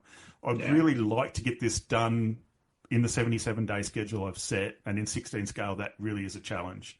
I almost feel like we need to cut this short. No, Stewart, you got to get back to the bench, man. Get after it. Get that huntsman out there now so you can start That's right. Trust me, I was lying in bed last night and it was going through my head as I was trying to build a schedule for where I need to be at roughly at certain dates to make this work. I mean, okay, it's doable, but I'm going to give up a lot to make that work. So whatever, let's have a crack and see if I can be done. I'd actually like to. I know I'll probably have to go back and revisit some things after that deadline because I'm going to be at SMC this year. Good. And it's a challenge to get a kit from Australia to SMC, especially since SMC falls in the middle of a 3-week family vacation to Germany. So I'm going to skip from there over to SMC and back. But anyway, if it was easy, everybody would do it. Absolutely. Well, we'll both see you there. So that's really exciting. We've sort of been answering this question. So I'm going to say, except for what we've already talked about, but kind of what's next, and not, I guess, in the next 77 days, but what's next for you as far as where do you see your channel maybe a year from now or 2 years from now? Do you see yourself maybe doing, we talked, I think, before we started recording about a lot of different genres and how you've touched on a lot of those. Are there more builds maybe that aren't armor specific? Like what's next for you and for Black Hat scale models? As far as builds that are not armor related, absolutely. I started a process, Grant, you mentioned the kit not long ago, the Fokker DR1, which I did as Manfred von Richthofen's final plane. My thoughts for that one has always been I wanted to put that into a diorama, and that diorama has always been Manfred's 80th kill, who was a Rhodesian pilot, and I have the wingnut wings Sopwith Camel here, so that's going to be done. And so that will be another unique build because I've not seen anyone actually build his aircraft before. So I'm going to put those two in flight with Manfred literally about to shoot him down. So that'll be a planes actually in flight, which is absolutely going to make one of my local modelling friends, Chris Becker here, ecstatic because he's like the in-flight guru of aircraft. So he's hounded me a little bit previously when he heard that I was going to do this about getting that done. So that's certainly on the spectrum to be completed. I have a couple of World War I subjects I want to really push through. If anyone's been watching my Facebook channel, they will have seen I've done a couple of recent builds and then just shelved them so that I can get back to them later on. And one of those is a Mark V female tank. And the interesting thing here for me is it's kind of a personal project in that there's a Butapanzer which had the name Liesel on it. It was a Mark IV female tank, and it famously became the subject of a series of postcards that the French did of it being destroyed on the battlefield, which is why they made it the subject of their postcard series. My wife's name is Liesel, and I always said to her I was going to build her a kit of her own. And when I described this to her, she said, "So there's a tank with my name on it? What are you saying about me?" And I went, No, don't try and join the two subjects together. They're totally unrelated. but it has a slightly different spelling, LEI versus LIE as the start of the name. So I'm going to do it as a Mark V and do it as a tribute build and spell it correctly on there so that people don't think that if I did it as a Mark IV and I misspelt the name, and then I'd get a whole lot of like comments on my YouTube channel where they just sink me. So I thought if I do it as a tribute build, I can at least get away with that. That makes some degree of sense. Well done on backing out of that minefield like an expert. Yeah. Well, I don't get to 54 years of age and not have some experience on how not to put my foot in my mouth. Yeah, but my big one is kind of armour related, but it's not. I'm in the process as a long-term plan of doing a diorama for the final battle scene at the Battle of Long Tan, and involved in that will be Australian infantry figures, Viet Cong and North Vietnamese Army figures, which I've got nearly 100 figures so far. So, Grant, I might reach out to you at some point and say, what do I do with this? Use your expertise, mate. And it'll have a couple of M113s in it, and it'll be lit up with LEDs for the explosions, and I've got to build all the rubber trees for it and stuff. I have no idea where I'm going to put it. I don't. We have 2 spare rooms in the house, and I've suggested that maybe one of those will end up being a model display room for the 6 foot by 6 foot Long Tan battle scene that I'm building. So I don't know if I've got out of that one yet, Scott, but anyway, I'm trying.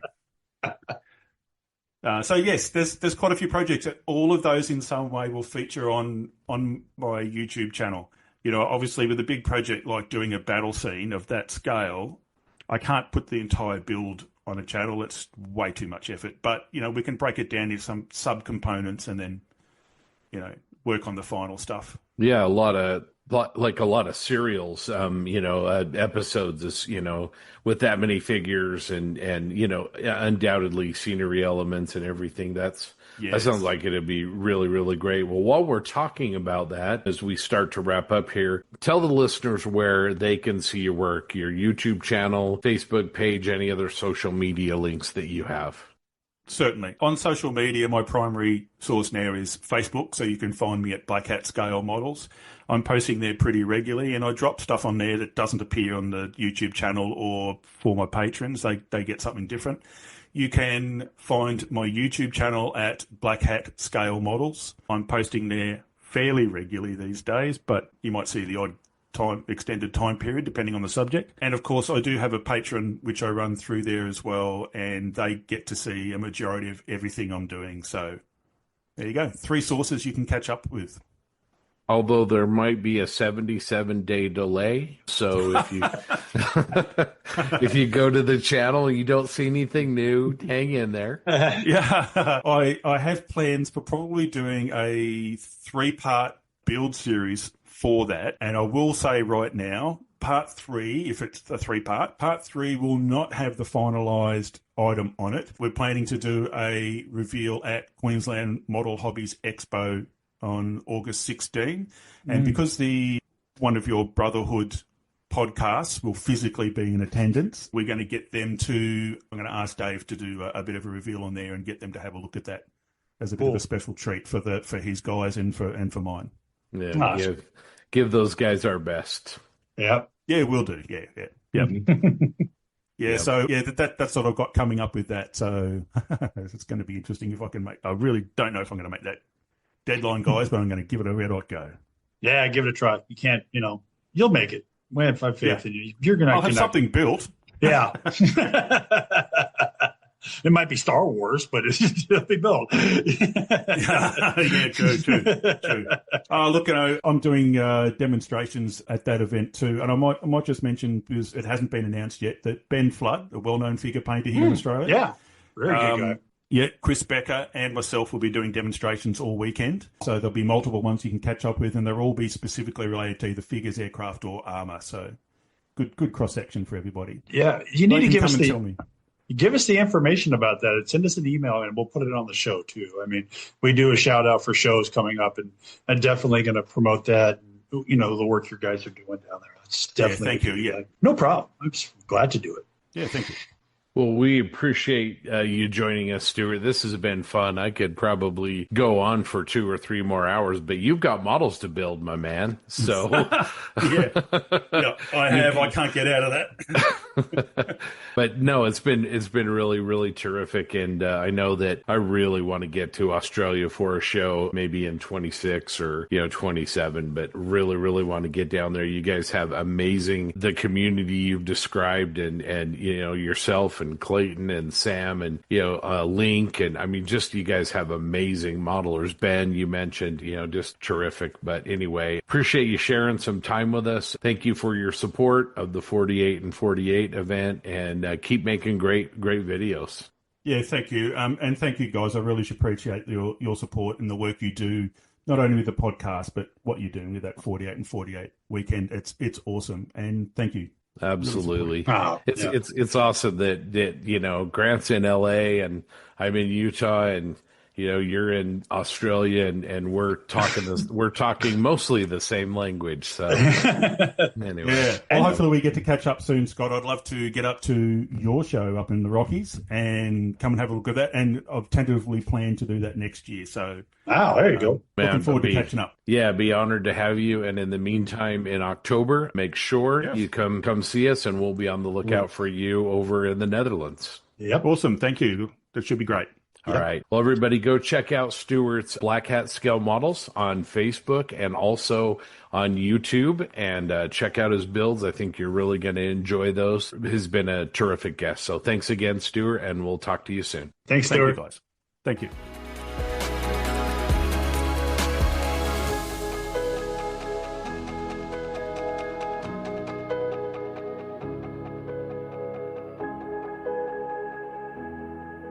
Hopefully you guys enjoyed that interview. Stewart's a good guy, and if you haven't checked out his YouTube channel, you can find him on Facebook, or just go to YouTube and look at Black Hat Scale Models, and you'll want to check that out. Anyway, I enjoyed our conversation with Stewart quite a bit. Well, that was a great interview. Hopefully you guys enjoyed that. If you haven't already done so, please check out Stewart's Black Hat Scale Models on YouTube, and I think you'll really enjoy it, and you'll really like his builds. And man, that was a fun conversation to have. Well, let's get into a discussion point here, and we've talked about this sort of in other contexts in past episodes, but we've had a really, really busy year for the guys here as far as number of shows, and we have shows that are still coming up later in the year. I know that the MMSI 50th anniversary show is in October. Of course, Scale Model Challenge is in October, and so I really kind of was thinking this week about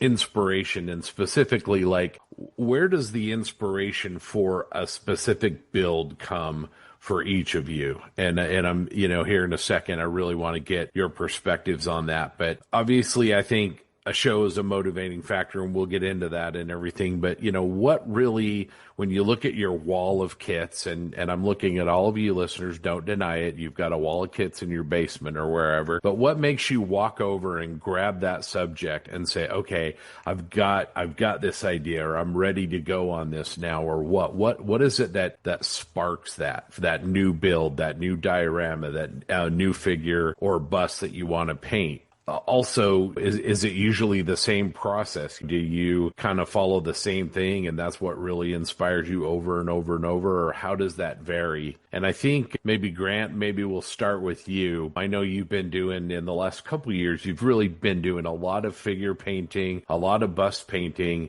You're still doing kits. And so what gets that engine started? What is that spark that makes you launch into something and get going? That's a good question. I can't really put my finger on one thing. There's several things. First of all, it's, just the community and you guys and everything like that on the page. I see I see thousands of great pieces of art on Facebook and on our page and stuff like that. And the guys working and doing magnificent stuff. You got, I look at C. Scott's stuff, and I see JB's, I see TJ's, I see Jensen's and all this stuff. And it makes me want to improve. So that's a spark for me to grab a kit. Like you said, we all have that big wall of kits in our garage or our basement, or like me underneath a pool table. We all are guilty of that. I really find reference photos, reference books, huge for me. If there's something I see that I want to build or paint, and that goes for figures and on models. So I like to, I'm a history nut, so I will dig into something. If I read something, about a specific battle or something like that, and there's, they start talking about a specific vehicle that fought there and you didn't think it was there, and that makes it interesting to me. Examples of that are like the Panzer IIIs that were in Arnhem in 44. They were training vehicles that are out of a training depot that the SS was using. They brought them over and used them in Arnhem and stuff like that. Also, the fact that the 9th SS reconnaissance that crossed the bridge in that famous scene in the Battle of Arnhem, or Bridge Too Far, the German officer that was shot and eventually killed was actually in a British Humber scout car, not a German vehicle. They captured one in Normandy and they had it with them and they used that, brought that over. And that's been put in dioramas by, several people. But, information like that drives me to get going. Another thing is, I don't mean to bounce off your subject too much, but there's just things that catch my eye. Especially with figures, where, there's a certain something that just, I don't know what it is. It just catches my eye. It makes it something interesting to me. What can I do with this? What can I do with that? How can I paint this a little bit different to make it different? Something, I look at all these figure painters, then sometimes the immaculate, the use of color and the use of design and how they paint is phenomenal to me. And I just want to learn how to do that. So I'll attack a subject because of that. I don't know if that's what you were looking for, but I hope so. No, there is certainly no prescribed answer. I think as you were talking, I was kind of thinking about maybe what my answers were, and I'm really, really interested in what TJ is going to say here. But I think briefly for me, I think it used to be mostly subject based. So Tamiya would come out with a brand new kit, or somebody would come out with a new kit or a really improved kit of a subject, and I would be like, oh yeah, and kind of that Fortson tractor, like TJ and I were just talking about, a new subject as far as a kit goes, and then that would lead you down a kind of a rabbit hole of that. But I think lately for me, I see work, whether it's online or at a show. I've been to a lot of shows this year, and you see ideas and presentation. And for me, that's kind of what gets me going and inspires me, and not in a way to replicate it, not to see a diorama and then copy it, but just maybe see something presented in a way that you haven't before. And then that starts the process going and kind of go from there. But TJ, what about you? I mean, what are the things that spark that process for you? Increasingly now, it's just interesting photos that I find, whether I specifically go looking for them, which I do from time to time, or, someone sends me one like, hey, look at this cool thing. Have you ever seen this or not? Like Grant sent me a really cool picture the other day of it's essentially a converted Sherman kangaroo. It looked like I thought it was a defrocked Priest. For the uninitiated, that's an M7 Priest that they took the gun out of and used as a APC. But no, after did some research and chatting back and forth with Grant, found out it was random conversion done by the Italians after the war, when we gave them a whole bunch of tanks and stuff, after, like we did to most of the world after World War II. Yes, it's stuff like that. And I've gotten really into kind of replicating photos that I find, or replicating the vehicles and photos that I find. And I'm sure anyone that's been listening to this podcast long enough probably remembers me talking about how I don't like replicating actual vehicles. And I've changed over the last 5 years to actually, that's kind of fun. I enjoy the challenge. I still like to build one-offs and stuff that isn't necessarily, hey, this is a picture, this is the exact tank from the picture. Yeah, it's a challenge that I've really come to enjoy. So that's where when I want to build something, typically I'll find a picture of it and be like, yes, that's how I'm going to do it.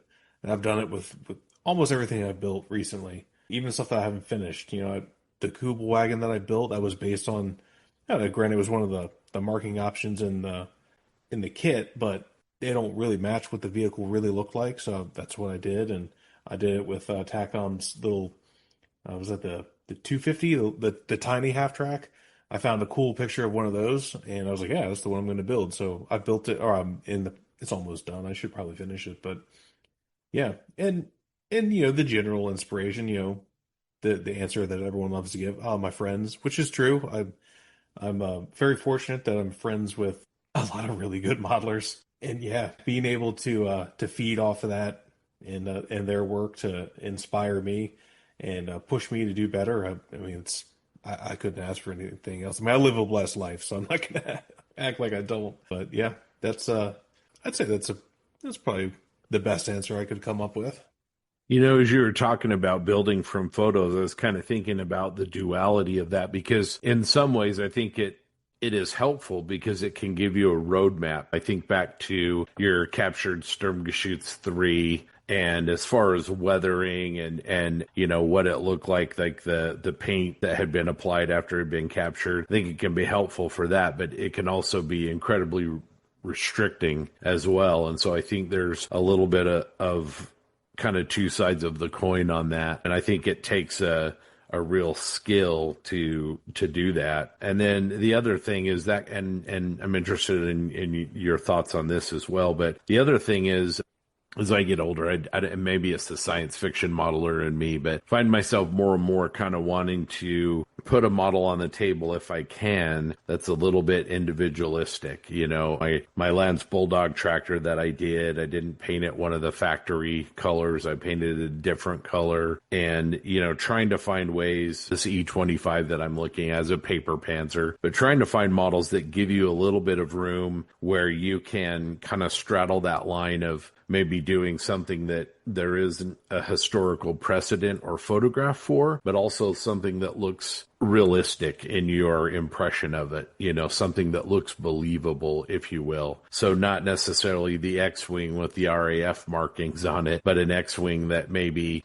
has partisan markings or something that maybe there isn't an actual photo or anything online, but something that would look comfortable and believable and authentic for where an X-Wing would be. Does that make any sense? Oh yeah, absolutely. I mean, that's a skill in and of itself. That's why I've never done it. When it comes to Star Wars models, the closest thing I ever did was the Y-wing that I did last year. Yeah, maybe the end of the year before. I can't remember exactly when, but I'll still base that off of artwork that I've seen of that scheme. It was like I can't remember, some crime syndicate scheme. Can't remember what Kimura syndicate or something like that. Yeah. I've never taken the step and just done my own full design on a Star Wars subject, kind of like Andy Moore has done, and I'm assuming still does. I would hope he does that a lot. He's a really great British modeler. For those that don't know who he is, he kind of keeps a low profile, but if you type in Andy Moore models in Google, you will find his work, and it's pretty damn good. Yeah, that to me that's hard. I can do it with Machining Krieger because I kind of, not that I don't understand how the Star Wars universe looks, but I don't know, because I think in Star Wars a lot of people that do it don't do it right. And that's kind of subjective. Maybe not the nicest thing to, and I don't mean that in a negative way. Not like the model's not good, but that it, in my vision of the Star Wars universe, it doesn't really fit. That doesn't mean it's not a good model. It could be a fantastic model. And dare I say, like, even some of Andy Moore's stuff, I'm like, that's not exactly what I would see or what I would expect in Star Wars. But of course, it's also, you know, anything goes in Star Wars too, right? For the most part. But yeah, I want to, because I have that 48 scale X-Wing sitting over here, because me and Sam Dwyer have talked about, because he has one. He's like, oh, I want to build this so bad. I'm like, yeah, so do I. I've had this model for like 10 plus years. And it's, you know, it's decently sized. A 48 scale X-Wing is pretty big. But I don't want to just do a Red Squadron, because I've done Red Squadron X-Wings before. And I don't want to do a partisan X-Wing, because everyone does partisan X-Wings. Even though I love the black and white scheme, it's pretty cool. It's really cool. Yeah, I want to do my own scheme, but it's hard. I have a hard time committing to one, because I don't know. It's because I want it to look authentic. I want it to look like, this should be like one of the other squadrons at like the Battle of Endor that you just don't see on screen, not like some outlandish nonsense, which is cool if you're into that. There's nothing wrong with that. That's just not me. Mm-hmm. That's how I did that last X-Wing, in the Rebel show. They had some green, primarily green and charcoal gray and tan squadrons that were attached to the characters of the show, and I took sort of several of those and came up with a scheme that was never on screen, never a part of in this case, a cartoon, kind of came up with a scheme in that. And then that's one of the things that keeps me from building like Gold Leader as a Y-Wing, or even the Millennium Falcon. Now, I've done a Falcon before in the past, but the Millennium Falcon is kind of the Millennium Falcon, right? I mean, you could probably try and maybe do a kit bash and or a scratch build, or maybe even go back to the Lando version of it and try to make a more production Corellian freighter and do it that way. But if you model the Millennium Falcon, it's kind of the Millennium Falcon, and that's what sometimes keeps me away from that subject. I agree. I mean, that shape is a killer. So I also think that trying to copy other things is hard, like you said, and like we've been talking about too, is sometimes it just kind of turns you off of the subject too, and that's sometimes is a bad thing, really is a bad thing. And when you talk about what your motivation is, or what your motivation to build this, that, or the other thing is, there's 1,000 things out there. I'd love to build more Star Wars, but like you guys, I don't want to build another Red 5 or a Red series, or I don't want to build another Scavenger TIE fighter, or something like that. I just don't, because it's all been done to me right now. There's nothing, unless I can come up with something that I think is myself. It's pretty. And the guys that do that kind of stuff, that are able to find that, whatever it is, and just completely either come up with a new pattern or completely build another kind of version of a starship. And Jason Eaton's is a modeler that does specifically Star Wars stuff,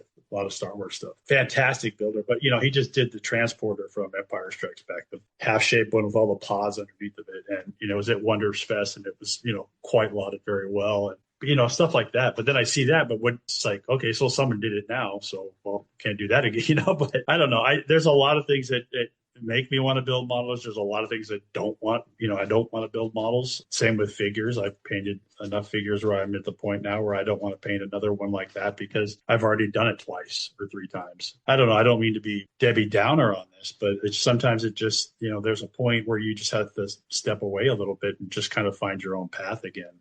That maybe that's the thing, is that sometimes your motivation might come from stepping away and just finding a new path. But I hope that makes sense. Yeah, well, you speak a little bit to fear.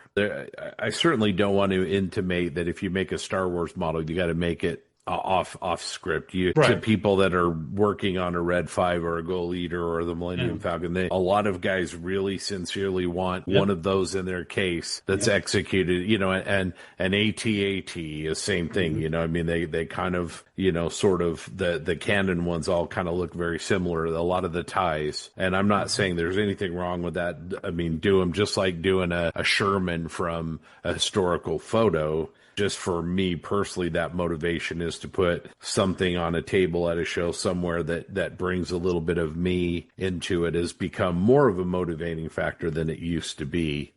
And that's kind of all I mean. There's a million different approaches, and, getting back to the question, a million different themes of what gets you inspired. Right. And you're 100% right. And it's no disrespect to anybody, or not talking to anybody, but that's just what it is. I mean, like you said, Scott, sometimes you want to just put something on the table that's completely different, and something that changes your style and the way you look at and how you look at things.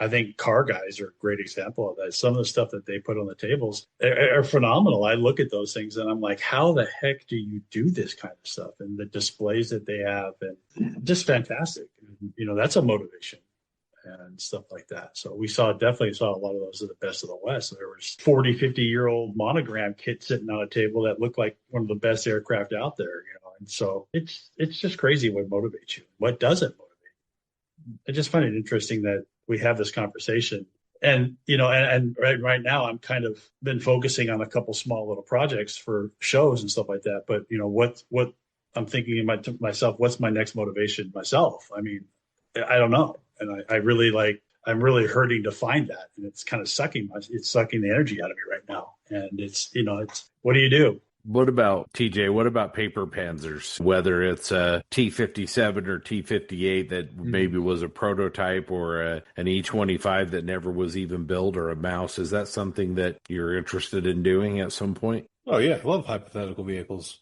Just make sure if you bring them to ants, you enter them in the hypothetical vehicle category. You bring references of the thing that you made up, or you won't get you might get a point taken off, and you can ask Zach Grizzle all about that. Yeah. You gotta love that.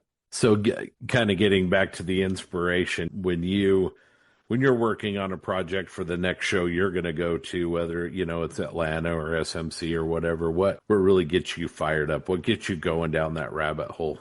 I don't know. It's just hard to, it's hard to say, right? Like when I did the Return to Cinder Sherman, when I saw that vehicle in person in Georgia, it was like a bolt from the heavens. I was like, I got to build this. I have to build this.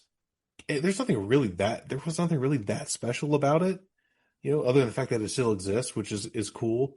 The color was interesting. The weathering, quote unquote weathering, I guess, because it's really just like paint chipping. The finish was interesting.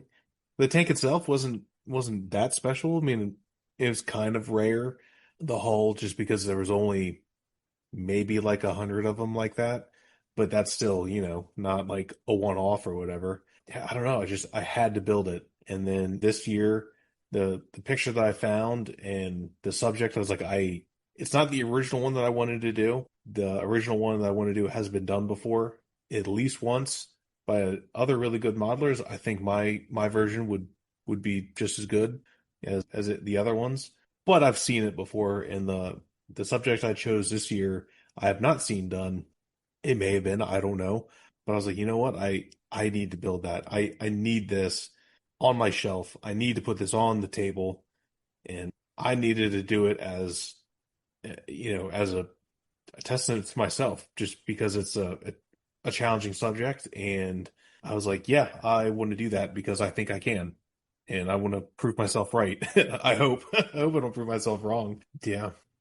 Well, awesome. Well, thanks, guys. I think those were really good thoughts. And, as always, you guys are an inspiration. When you collaborate with people that you respect and you trust, inevitably new ideas happen. New ideas up here in this gray matter kind of tend to germinate. And again, not in a way of replicating or duplicating, but just maybe the way you look at things a little bit differently. And that might be because you both are incredible figure painters, and I don't have those skill sets, or it might just be the way that you present your work, or, it could be 1,000 different things. So anyway, well, listeners out there, I'd love to hear your thoughts on this as well. And then before we close this down, I want to kick it back to TJ. We had some discussions offline this week, and I wanted to make sure that we discuss that in this episode, because I think it's a good topic. So TJ, I'm going to let you take this one. Yeah, so we'd kind of had some, like Scott said, we'd had some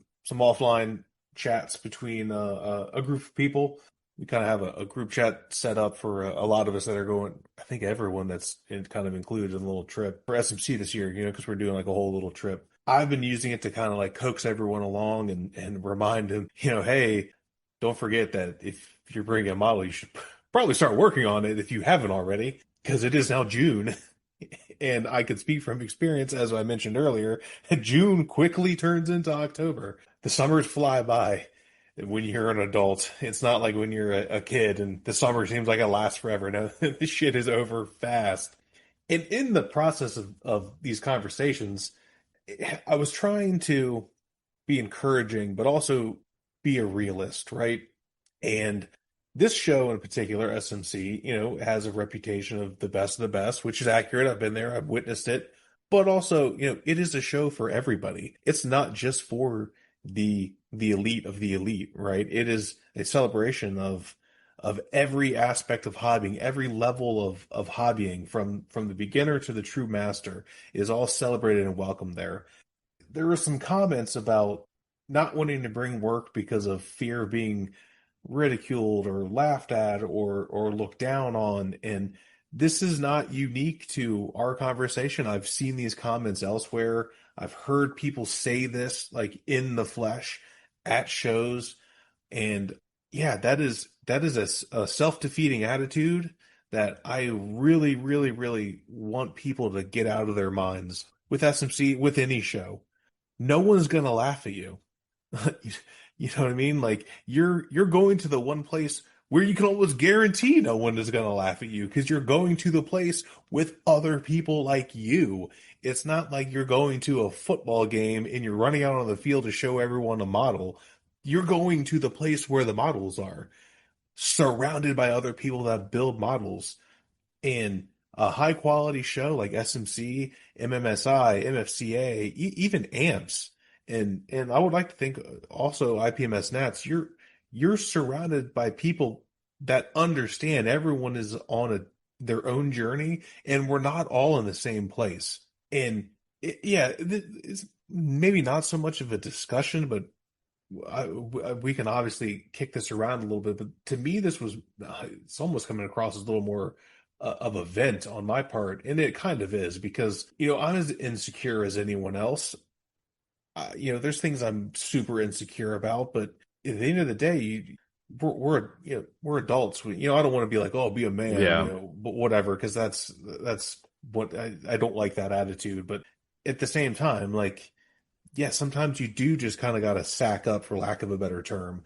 I mentioned before in our chat that, hey, look, the first time I went, I was intimidated as hell to SMC, and I was intimidated as hell at every show. The first time I've been to every show, and even continue to be, it's not maybe intimidated is the best word, but like, oh man, like, holy crap, there's some good stuff here. And I almost didn't bring anything the first time I went to SMC. I was really close to not bringing anything. I was not in a good place with my modeling at that in 2023 in that time. I wasn't happy with what I was working on. Wasn't happy with what I had finished up to that date. I felt like it was under, not my best work, and I just wasn't in a good place. It's easy to say, hey, don't let contest results bother you, but if you go and you enter and you care, they will bother you if you don't get what you not necessarily expect, but what maybe you feel like you deserve. To me, that happened, but it confirmed the way I already felt about the pieces that I brought. So I'm like, okay, it's not just me. Maybe this really isn't the best work that I can do. And it clearly wasn't, based on the reception that it had gotten in previous shows that year. So when I went, I was like, man, I really shouldn't bring anything. And Sam Dwyer was one of the main people. I was like, no, man, you have to bring something. You have to. Don't go all the way to this show and not bring anything. Don't travel across the world to the best show on the planet and not bring anything. Doesn't matter if you don't win, and that's true. It doesn't matter if you don't go home with anything, but you're not going to be able to, experience what it's like to put your work on the table, and I know I mentioned before, like, I put my work next to like Spud Murphy's, right? And Lesser Plaskets, like they were an eye shot of my work, and I'm not as good as those guys, but it doesn't matter because I'm and they don't care, but you're sharing the moment with them. Like, that's why you should go.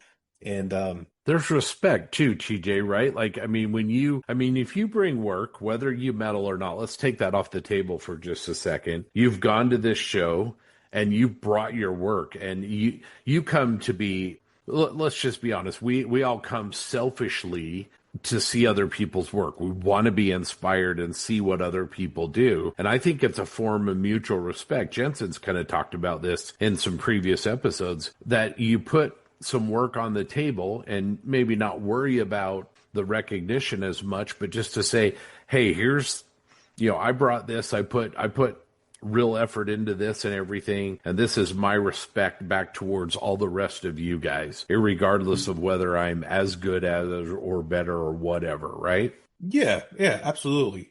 And kind of in that same vein, like, and I mentioned in our chat too, this is the best way to show the show that you support the show, right? Like, that's the reason why the show exists. Like, it's not a show if people don't bring models. Yeah, exactly. Yeah, 100%. The more, as a judge, as a soon-to-be second-time judge, I want more stuff to look at. Like, I want to judge more stuff. I want to walk around and look at more stuff with my fellow judges, and I want to walk around and look at more stuff as a non-judge, as a participant, as a attendee. Like, yeah, and I don't care. Like, no one there cares how good it is. No one is going to, like, I think this is all shows apply. This is everywhere. At least it is. My experience has been this way too. No one cares. No, like, straight up, no one cares. Everyone is equal. In this show, SMC in particular, like, you're not going to get a better cadre of judges. Of course, I say that as a judge myself. Pat myself on the back here. You're not going to get a better cadre of judges to evaluate your work than you will there. Dan, that is so, TJ, that is so important. Sorry to interrupt you. When I started putting together with my group out here, the Rocky Mountain Expo, one of the things that we heard over and over and asking people about positives and negatives of other shows and other formats is, what is it that you're not getting at some of these other shows that make you maybe not want to go back? And what are you getting from shows that you go to? And getting a respectful evaluation is super important to people, so that they know kind of what where their work is and everything. But also, when you're getting an evaluation by a judge, if you're an armor modeler and you get your armor modeler looked at by Lester Plaskett or John Bonani or TJ Haller or whoever that it is, to me, that's really, really helpful, because you know the work, you can see their work in the judge's cabinet or on the table. And I think that that's a really motivating reason why people go to show, go to Atlanta, go to MMSI, go to MFCA, go to these shows, because they know they're going to get their work. They're going to get feedback from people they respect. Yeah. At the end of the day, at a show with a curated selection of judges, you're going to get evaluated by people that know what they're looking at. Like, that's just we'll call a spade a spade. That does not happen at other shows. At a lot of these shows, they will take anyone that shows up and signs their name on a piece of paper. At a high quality show, those are the shows you should want to, like, be at and enter your stuff. Like, because I enter every show that I go to as a way to, the main way to support the show, regardless of it's an IPMS or an AMPS or an unaffiliated show. Regardless of how I feel about the particular judging system, I still participate, right? It's just one of those things. Like, you can not like something or not agree with something 100%, and you still participate in it, right? It's like society. There's a lot of things about society that you may not like, but you still have to participate in it, because that's the way the world works. 100%. And you're allowed to have an opinion, right? Like, and shows are no different. Yeah, you would want, I would think, and would encourage people to enter shows where the judges are knowledgeable and experienced and know what they're doing and know what they're looking at, over a show where some random person who may not even build models. Like, I've seen that, judges that don't even build models, but they're there with their significant other, and they'll judge.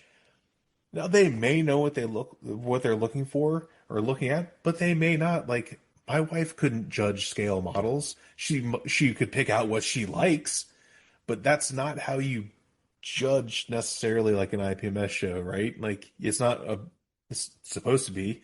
In practice, maybe it's not the case, but on paper, it's not supposed to be what the judge likes. It's supposed to be what is the best according to their rubric, right? And when you get someone that doesn't know what the hell they're looking at, they're just going to pick something they think looks cool, regardless of whether or not it's the best. Like, why would you want your work evaluated by those people? You should want your work evaluated by people that, like, actually know what they're looking at and know what they're doing, and then can give you actionable feedback for your next model or your next entry. That's going to actually push you to be better. But even which system you like and which system you think is the best, let's move that aside for a minute. Wouldn't you want to have, if you have a piece that you put your heart and soul in and you're really, really interested in getting appropriate feedback on it, why not take it to an AMP show, take it to an IPMS show, take it to a figure show, and get different perspectives. You know, I know this guy, we'll call him Scott, and he took a model to one format one weekend, and the judges were kind and generous and thought pretty well of it. And then Scott took the model the very next weekend to a different show, different format, and it wasn't recognized at all. And it doesn't mean that it's a good model one week and it's not a good model the next week. It just, judging all myths and legends aside, is subjective, and context matters and relative experience matters. And so if you want to grow, go have different experiences, meet new people, collaborate, and learn new methods, new judging systems, new methods of presentation. I think that all makes you better and more well-rounded, and at the end of the day, a more skilled modeler. And here's another thing that kind of ties into this. I'm sure a lot of people, when they hear this, will be like, "Oh yeah, that does make sense." When you're at a show and you're talking to someone, what's the first thing they ask you, and the first thing you ask them? At least in my experience. Hey, what'd you bring? What'd you bring? Right? Yep. Nothing will kill a conversation faster than, I didn't bring anything. Cool. I guess we're done here. You want to talk about the weather, or do you want to talk about Mulligan scale models? Because that's what we're here to do, right? And I wouldn't want to be that guy. To me, that would be way more embarrassing than bringing something that isn't as good as like the best modeler in the world, right? Like, I wouldn't want to be that guy that you're meeting all these people that want to see your work. And this is at SMC, this is at any show. When I meet someone at a show, I want to see what their work. I don't care how good it is. I just want to see it, right? Because it's freaking scale models, and that's what we're here to do. And like, I wouldn't want to be that guy. Like, oh, you're the guy that didn't bring anything to the show. Cool, thanks for coming, right? And the other thing, and our buddy Mikkel had this to say too. And it's, you can look at stuff and be like, wow, I'm not as good as that, and that happens to me. That happens to, I'm sure, everyone. But not bringing your own work doesn't make you better at it, right? Like, yeah, put yourself out there. Like, I do it, and I'm just as insecure as everyone else. I'm a introvert. I don't like making a big show of things. Yeah. But man, I'll put myself out there if it means that's going to make me better at what I like to do. Yeah, we talked a few sorry, Grant. We talked a few episodes ago about these models are the currency for exactly what TJ was just talking about. Go and collaborate and communicate. Again, I'm going to go back to our show just because I know it. Not trying to sell anybody here, but our group decided we don't have any categories. We have one category. It's called modelers. And we put the models all together because that format increases the amount of collaboration and the amount of conversations, and it takes a conversation that maybe introverted people might be a little bit uncomfortable having, and it makes it easier. And it's something that the people that came last year really like. It was overwhelming, the feedback. Like, it was the number one, their most favorite thing about our show. And it's not that we're great and we're smart, but it just sort of proves the point that when you go to a show, no matter what it is or where it is and everything, don't go with fear. Don't go with, I'm not good enough or I'm not as good or whatever. Just go and be proud and justifiably so that the work that you did and what you put into it, and share that with people. And if one person, if their view is, it isn't maybe good enough or whatever, I'm imagine air quotes around that, there's going to be 4 or 5 other people that look at your work and go, dude, wow. Because like TJ and Grant both said earlier in this discussion, we're all at a different place in this journey. Some of us have been doing this for 1 year. Some of us have been doing it for 10 years. Some of us old people like me have been doing it for decades. And so try to keep that in perspective, but don't let fear keep you from having these conversations. I'm friends with these two guys in this conversation because each of us had the courage to reach out, and whether it was online or in person or both, and share and collaborate and talk to each other. And I'm a better modeler and I'm a better person because of the relationships that I have. So don't let fear take any of that away from you. Right. Yeah, exactly. And I was going to mention the exact same thing. You know, don't let fear destroy it. Don't let fear, put it on the table. You're going to have conversations with guys like TJ and JB. You're going to have, and Spud and all these other fantastic modelers. And if you don't have anything on the table, you're not going to have those conversations. You need to have those conversations to be better. And you're going to learn so much just by putting it on the table. It doesn't matter what anybody else thinks. It doesn't matter what anybody else says. Like TJ said earlier off air, that they're not going to laugh at you. They're not going to, it's plastic. We're all big nerds. We all put plastic together. We all paint it, and it's what we do. And don't miss the experience of the environment by not being that guy. Like people said, don't be that guy. Don't miss that experience. That's all I can say. Yeah. I agree with what everyone said. And, this is a little bit directed towards, maybe one or two people that I'm friends with, and not just them. And hopefully it's some words of encouragement. And I'm not trying to deride you or anything. But yeah, man, bring your stuff, put it on the table, talk to people, make new friends. And like Scott said, the models are the currency to do that. That's how we pay for it. Yep. Don't be the guy that didn't bring anything and be like, well, didn't bring anything. I don't have anything to talk about. Here. Well said. Yep. All right. Well, I am going to take some time and self-promote here for a minute. But for those that are listening that maybe are a little bit curious and maybe leaving some of the details till the end, we have a show in Salt Lake City coming up very soon, the Rocky Mountain Expo 2025. It's June 20th and 21st. You can find us on Facebook. It's the Rocky Mountain Expo Official is the group. And then our website is RockyMTNHobbyExpo.com. So RockyMountainHobbyExpo.com, but the mountain is MTN. You can find more information there. You can pre-register there. You can see where the hotels are close to the venue, see all kinds of details. But again, it's coming up soon. We're really excited about it. Last year's show was a lot of fun. A lot of people had a really good time. And this year it's going to be literally twice as big. It's gone from a one-day show to a two-day show. Friday, June 20th, it's going to open from 3 p.m. to 7 p.m. And Saturday, June 21st, it'll be from 9 a.m. to 6 p.m. If you're registering models, so you're bringing models, which I hope everyone will, registration goes all day Friday and then Saturday until noon. So make sure if you're bringing models, you get it in before then. Again, we have a new 2-day format. We have seminars by some of the best modelers in the country. We have Jeremy Moore doing an awesome seminar. We have John Bonani. We have Robbie Knopfs from Canada. We have Gary Baker, one of the best figure painters you're going to find coming from California. We have Grant Mayberry. We're going to do hangar tours. It's at a National Guard facility. If you'd like to see some Apaches and Black Hawk helicopters, you're going to have a chance to do that. We're going to have food trucks this year. We're going to have Rick Lawler from AK doing live demos on the floor. The model contest is an alternate format show. We use a modified open system for our judging, gold, silver, bronze medals, and then we have 21 special sponsored awards. They're awesome. And many of those awards, the people that sponsored those will be in attendance and they'll be actually awarding those. We handpick and train our judges. We make sure all of them know what to look for, but the judges we're using are experienced. Almost all of them have open system judging experience, and they're all excellent modelers and subject experts. So I think you're going to get a really good, respectful evaluation, and people seem to like what happened last year, and it's going to be even better this year. I'm actually the contest chair, and our head judges are as good as you can get. Barry and Joan Biediger are our head judges. They have lots and lots of open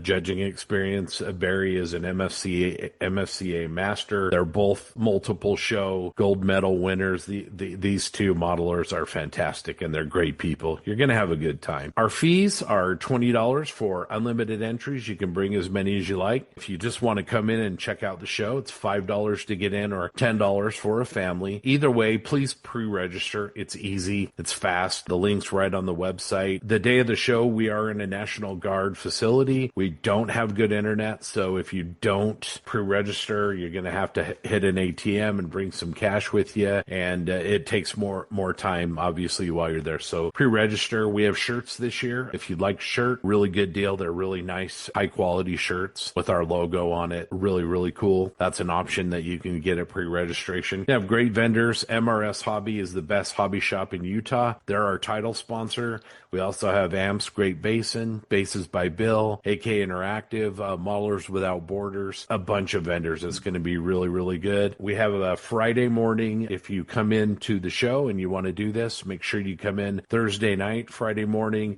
we're going to do a tour of the Hill Air Force Base Museum, which is a really underrated, one of the better air museums in the country. And JB is going to be the one that kind of leads that. And you can find details on our Facebook page or on our website as well. So again, just really excited about it. The show is growing. It's going to be an awesome, improved version of what's last year, and I hope to see everybody there. All right, we want to give a shout out to Angel and Microworld Games as our newest posse partner. If you need AK Interactive products, plastic model kits, display, value gear, resin, and many other hobby essentials, look no further than Microworld Games. You can find them on Facebook at Microworld Games LLC and on the web at mwg-hobbies.com. Stay tuned for more information about our partnership with Microworld Games.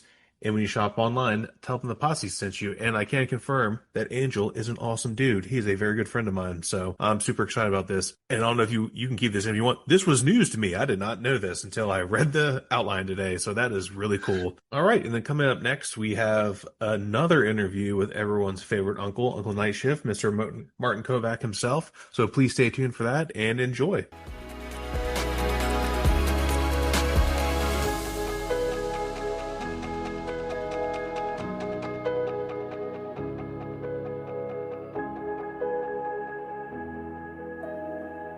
Martin Kovac, how are you, Martin? Hello, friends. Everything's good. Everything's good. It's all cool. Well, we are here because Uncle Martin has his own facade kit, and we want to talk about that. So maybe give us a little bit of like how this got started and where it's going to go. I think it started with the second facade that I did 2 years ago. Was it 2 years ago? That's when... I was in contact with RT Diorama, with Tom, before that because I built the water mill from him. And so I had a pretty good experience with RT stuff. And when I started building facades, he messaged me that this could be turned into a kit. Like, he has all the tools, 3D printers, laser cutters, silicone molding and everything. But honestly, I wasn't quite convinced because I'm not the biggest fan of laser cut wood veneer when it comes to miniature planks and wooden structures. So I was like, yeah, maybe one day. And then I did the third facade, the bike repair shop, which had the wooden planks, the wooden door, the hollow bricks. And Tom, he was resilient, but this time he sent me a picture where he photoshopped, like, this can be done with 3D printing, this will be cast. And I already told him that I wasn't a fan of laser cutting. So he sketched it like the whole wooden door could be 3D printed. And then I should think about it a little bit more. So again, I told him, yeah, maybe one day, and sort of kept it in the back of my mind. And then, I don't know, we talked about some other things and the idea came up again. So I thought, okay, I'll shoot him some ideas that I've collected, like pictures of real buildings, and we'll see what can we make. Like, if it's going to be interesting for me, if it's going to be interesting for him from the manufacturer's perspective, and most importantly for the potential customer. And sort of one of our initial ideas was this. I think the picture is from France. It's this your typical old school wooden storefront on a 2-story building somewhere you'd find in Paris.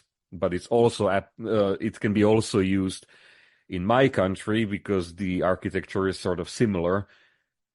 And I really liked the idea until I told him, like, listen, man, when I'm looking at it, like, the only thing I will do on that facade is just the basic shape, and I'll just smear some acrylic putty on it, and I'll be done. Like, everything else will be done by you. So then we can't say it's my first kit, quote unquote. So let's do something else. And I was sort of leaning towards something more industrial until I sent him 2 photos of that grain mill from my village. And one photo was what we got, and the other was another section, which was less about bricks, more about cracked mortar and a door opening that's blocked off by cinder blocks and a blocked off window with rebars. Also pretty interesting, but we agreed on the brick wall. Yeah, then I pretty much went to town. Like, in my spare time, I made the sketch on a graph paper. I sort of just sketched the lower floor and told him, like, you can imagine the rest on the top floor. And the thing is, but I do this all the time, like, the real building is more spread out, so to say. So the windows are more apart, the trapdoor is in a completely different corner. So I crammed everything in to make it as interesting as possible. He liked it. So I spent a few hours making the initial 3D sketch, so to say, from foam board. So I made the basic dimensions, carved the bricks, but then I started working on something else. What was I finishing? The Panther diorama. Yeah, the upturned panther. I had to focus on that, and then I spent some more time, so I sculpted the bricks on the bottom floor, sealed them with paint and putty, also made the concrete parts, and then again, I put it aside because I started building the E100. And the project was pretty much stalled until I finished the E100, and then I just quickly finished the entire wall. I mean, there wasn't much work to do after that. Just finish the bricks on the upper floor and make the broken concrete base. And pretty much once that was done, I sent it to Tom, and he did all the rest. And I mean, there were some problems even in this initial stage, like, I don't know why, but foam board is like S tier material for facades, except one thing, it likes to warp, like banana shape in 2 dimensions. And I mean, it's okay when you're doing it for yourself, like you can forcefully glue it into the picture frame and it will sort of straighten itself out. But here it was really extreme, and I kind of forgot about it until like 2 weeks after that. Tom sent me a message like, Martin, we have a problem. Like, during the silicone molding process, the facade broke off the MDF backing. I was like, okay, I guess that's it. No facade.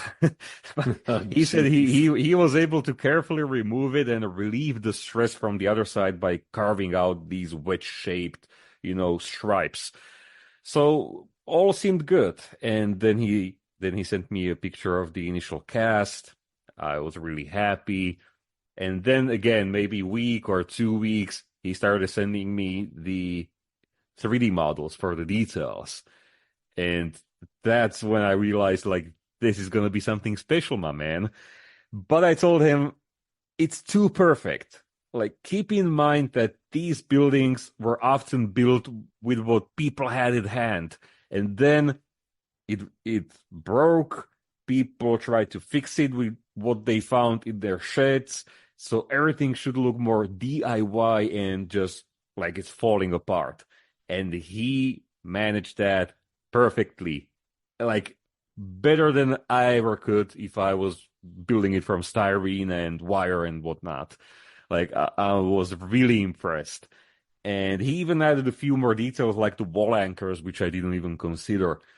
Yeah, then he sent me the pre-production kit, which I had to assemble and paint from the box art and also from the promotional video. And there were a few more problems along the way. Like, the first thing I noticed, and that's my mistake, I don't know why, but the base is like 1 millimeter shorter than the wall. It blew my own mind because this is one of the things I always make sure I get right. And on my first kit, I got it wrong. So, yeah. And what else? Yeah, a few bubbles in the plaster, which I wasn't happy with on the water mill either. And I was really skeptical about RT stuff. But he explained to me that it's like a caveat of the silicone molding and plaster pouring. Like, once the mold sort of breaks in, the bubbles go away. So I'm always the unlucky one because I get deep reproduction casts. But this time it wasn't such a big deal. And the top window was too small. I don't know how that happened. I told him about it immediately. I was able to fix it with cement, which is pretty common on every building. And he said that he tested it. It's now all good. He also corrected the pre-weathered windows, which are there, adjusted them for the size. And yeah, I think those are the only two issues that we found. Oh yeah, I also included a electric cable, which is sort of built into the wall with cement. The silicone didn't flow around it, so it's partially cast, and we talk about it even in the instructions that, yeah, this didn't turn out as we expected, so you better just remove it and leave it without it or make your own one from wire. Yeah, I'm super happy with the result. So that was a lot of talking. Sorry. Well, hopefully this means you're going to do another one, right? Or do something. I would hope. You don't have to give everything away, but this is not a one-off, right? I mean, when I was finishing the wall, the stoke levels were rising with each photo I sent Tom's way. And when I finished editing the video before I published it, like, we were totally off the chain. Like, we were already planning what's gonna be next, and thanks to him, I realized, like, why am I sketching my facades like a caveman on a piece of paper? I can do it in Photoshop, right?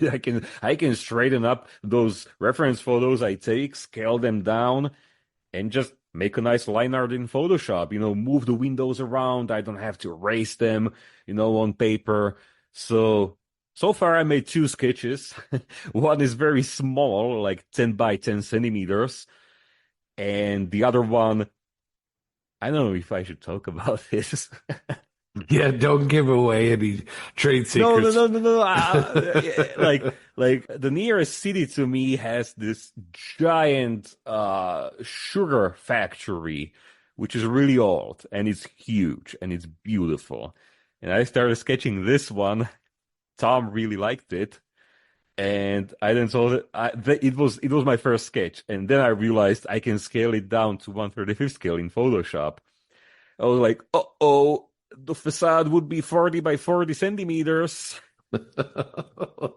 Jeez. But Tom didn't say no, so I don't know. I think we will do another one. Probably we won't release them like on a regular basis, but the thing is, when we were conceiving this idea, I never went into it with commercial gains in mind. Like, I wasn't expecting that it would start selling in the thousands, like regular model kits, nor did I expect to make a huge amount of money out of it or anything. My initial expectation was that if we sell 50 copies, I'd say that would be a success for me, because I have no idea, about how much these dioramas sells, like in what quantities. So yeah, we surpassed that twice after one day, so I guess that's a success. And it's just the biggest takeaway for me from all of this is that giant honor, which I feel that I could contribute to the hobby in another way than just making videos and rambling and acting like I know everything. Oh, jeez. Well, I just spilled a box of these packaging peanuts all over the floor. well, while you're attending to that, for all the listeners out there, if you're not familiar, you can find this facade. It's called No Parking, a night shift special, and it's available at RT Diorama's website, which is www.rt-diorama.de. It's a German company, and so you can get it there. I think you can also get it on other various importers. I think eventually Andy's probably will bring some of these into the States over here. I have one on pre-order from RT Diorama, though. I'm pretty excited about it. That would be sweet. And yeah, speaking of that, at the time of recording, it's still on pre-order because Tom is finishing the booklet instructions and the box art or the packaging, because obviously he needed my photos for that. And I already saw the instructions. And I'm like, Tom, if I would just buy this kit just for the instructions, it's like a mini modeling magazine that's included in the kit. And the box art, I mean, that's already visible on the website, and it's just beautiful. I told him I want one of those boxes and I want to frame it next to the facade. So yeah, it's still on pre-order, and I think it should be ready in about a week from now. Excellent. And then, of course, listeners can go to Night Shift on YouTube, and you did a video, about 7 or 8 days ago, you dropped a video about the facade and showing how you painted it and everything. Yeah, like I think the instructions will also have a QR code, which will lead people to the video, because obviously it's much better seen on the video than in the picture instructions, because I sent those to Tom, and these are just a couple of screenshots, from each stage, sort of explaining the general approach to the thing, but without all the fine nuances, which I talk about in the video. Yeah, absolutely. So the design of it, just to kind of go back to what you said, so you took like some ideas and kind of compressed them together. Was it one building and then you just kind of compressed the elements of that building, or did you bring in elements from other structures as well? Yeah, this one was just one building. It's the front-facing wall of the factory or of the grain mill, the left side of the wall, but everything is spaced apart on the real one, and I just pushed it all together to fit it into the 15 by 15 centimeter square that we were working with. Yeah, there were also talks about the proportions and dimensions of the hypothetical facade last year when we were just coming up with these ideas. And yeah, we might be also able to make this is a 2-story building, but rectangular buildings, that are like small and long, but also narrow and tall. Like we can do those as well. Yeah, you mentioned like a sugar factory, and then you mentioned the water wheel, which is one of my favorites of all of your projects. And you had a lot of geometric elements, a lot of earth elements, and everything that were combined in that. Do you think maybe you might want to do something along those lines at some point, or is it just TBD? I also have these ideas. I have a few inspiration photos of these old buildings that were built from stones, and they have wooden elements like wooden sliding doors and so on. They are covered with moss, and this is also old architecture, so why not? But the point is, if we continue with them, each one will be completely different. So I told Tom, like, if we do another one, it should have like 0 bricks. It should be something totally different. Yeah, that's a really good idea. There's a lot of different architecture, and you and I share pictures. When I'm out and I see an old broken down building, I always send it to you, because there's so many different elements that are interesting to model. Exactly. And, this is the sad thing. Like, tomorrow morning, there's an excursion to a nearby chemical factory from the 19th century. And I just saw a few low quality photos on the internet, but it's gonna be raining, so I'm not gonna go. But from what I saw, it's so beautiful. Like it's a huge complex, and pretty much every wall could be turned into a facade. And this is so awesome about architecture. Like you can find inspiration everywhere. Sometimes it's downright dangerous when I'm driving somewhere because I'm always distracted, turning my head around and want to stop and take a quick picture. But I mean, yeah, it's so cool. Like I don't know, it's like glorifying the everyday, ordinary stuff that's been forgotten by us. You know? So when you're driving around and almost crashing because you're looking at stuff, what part of what you're looking at like draws your attention the most, or what makes it stand out to you? Because there's old stuff all over the place, but you know it's sometimes that one thing is like, oh wow, that's it. What is it for you? Often it's when I see a lot of bricks, which isn't so common in Slovakia. Like most buildings were always covered with mortar and plaster.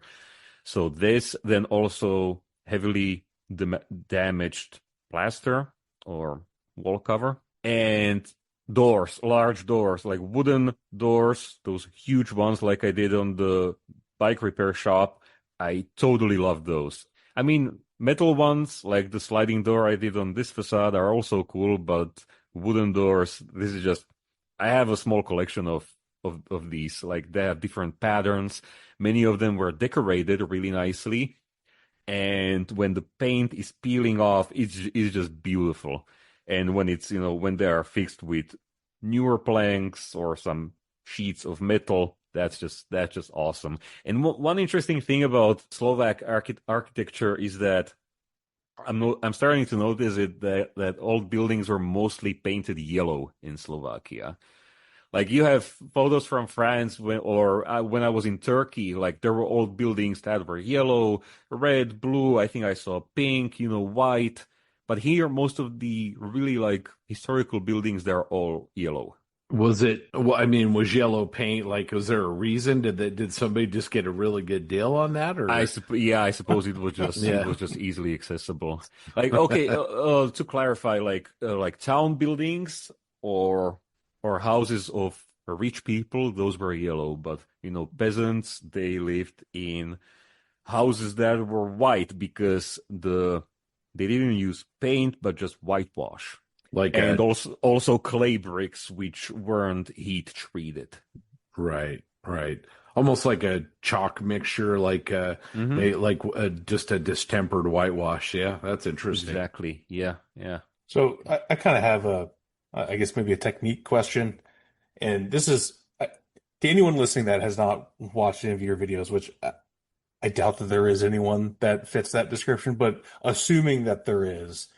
If someone wants to start, like they're driving through their town, they see a really cool building, like, oh, I love that. I'm going to take a picture of it on their phone. They go home, but all they do is just like build like plastic scale models, like most other people, and they want to make this.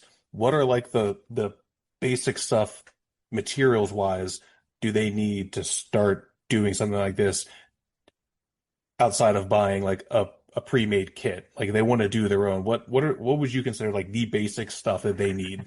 I was just gonna say, like, easy, buy my kit. I don't know, because when I started, I was using regular blocks of styrofoam, which I sliced into thin sheets on my wire cutter. But I think AK is selling styrofoam, which is cut into like 1 centimeter sheets. And they are large enough to make a 2-story building in 1/35 scale. So I think that would be the quickest, easiest, most pain-free start. Because then we go into the territory of foam board. There are different types, different thicknesses. The paper that covers the foam core is also different on them. Some are easy to peel off, others aren't. And then we also have I forgot the material. It's called Forex, like the trading. It's called Forex. It's like heavily compressed I don't know what. It's something between styrofoam and plastic, like styrene that we have our kits made from. So there's also that. But honestly, that material is very specific, and I would only use it for bricks which require additional details, such as the hollow bricks with the diagonal lines. So yeah, foam board or those sheets from AK, but not the balsa foam, I think it's called, not the yellow stuff that's more used for carving and there's a lot of dust. The blue stuff they're selling. And so that, and then basically just acrylic putty for wood, or acrylic putty from Vallejo or AK or any other brand that makes acrylic putty. That you'll use that for the mortar, and I don't know, a few evergreen profiles, for details. Some scrap wires and whatnot. Evergreen sheets to scratch build the windows, doors, and this stuff. And yeah, that's the beautiful thing about it. Like you can build it from pieces of junk. I think that's the most added value to these facades.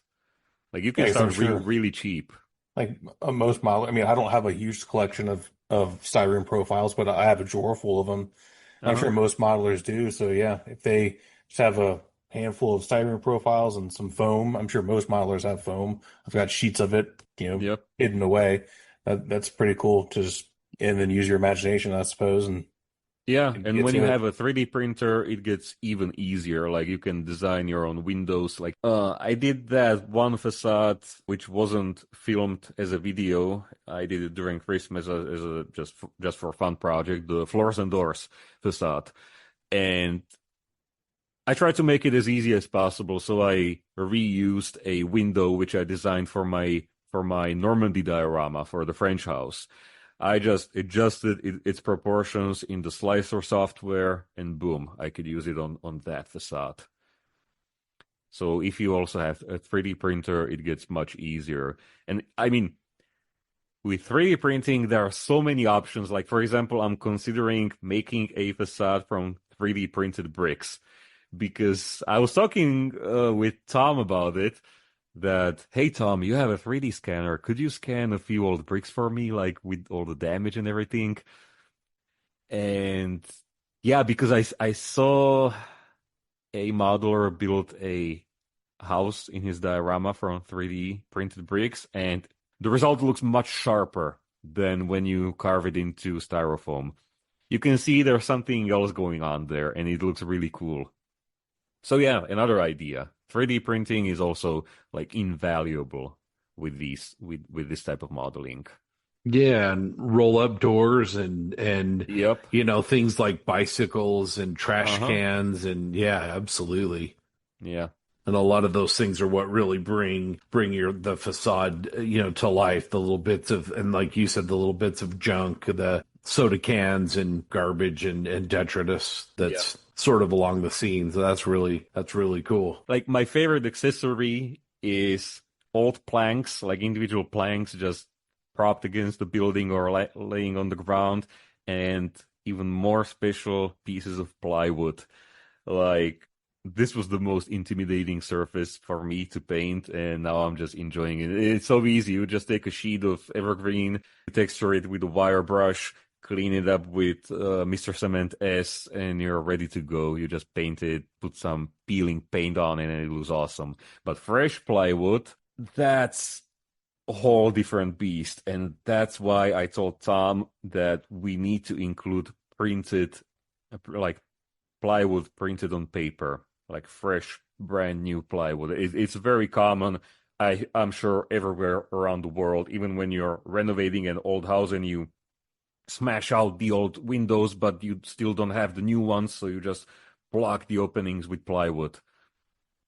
So that's also a part of the kit, and it looks so amazing. And like if modelers don't want to use them on that facade, just put them aside, and you can use them in a diorama or even on a scale model. I think there were photos from the Philippines where the wheeled APCs were up armored with plywood sheets, and the free Wi-Fi vehicle. That was the most famous one from there. Well, I think this is really a really great facade. You know, I think you and I talked a little bit when I was painting my AK facade. Yeah, I hadn't really thought about doing that before. And then you, about the same time as you started doing them, I painted one, and several of us, I think TJ and JB, and we all did one. And it's actually, I think it makes you better as an armor modeler, as a diorama modeler, but it's actually fun to do kind of focus on the architectural elements and the base elements rather than a tank or a Jeep or something. And the AK facades, they are slightly different than what we produced. I like them as well because they're different. From what I've seen, you pretty much just unpack them, prime them, and you're ready to go. Everything is cast from resin. Yeah. So it's basically not even shake and bake. You just open the box and start painting. With this facade, you need to put in that extra work, like, remove the pieces, the 3D printed pieces carefully, do some cleaning up maybe, But then again, it also allows you to make that facade your own, personalize it with your own touches. You don't have to use all the 3D printed pieces. You can place them differently. You can add damage to the brick wall, which is what I did when I was removing those tiny air bubbles. Like, there are many options. Yeah, add some corrugated sheet or some downspouts, from the drains and the gutters and all that kind of stuff, wires, all those kinds of things. I mean, Tom, he even took the initiative and he added a roof section, which I didn't plan to include, and I didn't even design the facade to have a roof. And he made the zinc flashing and also a section of the asbestos roof section, which was very common here. And it's a problem to remove because it's expensive. So people usually, they just keep it there and pretend it doesn't exist.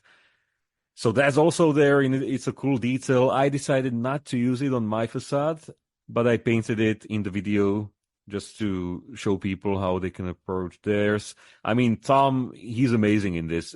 It sucks that he couldn't make it here. I think he would have a lot to say as well. So I'm just talking from my own perspective, but I think we are sort of on the same wavelength when we are working on something like this. Like, I'm surprised because Tom, he's like a machine when it comes to being productive. Like, when he starts working on something, he doesn't stop.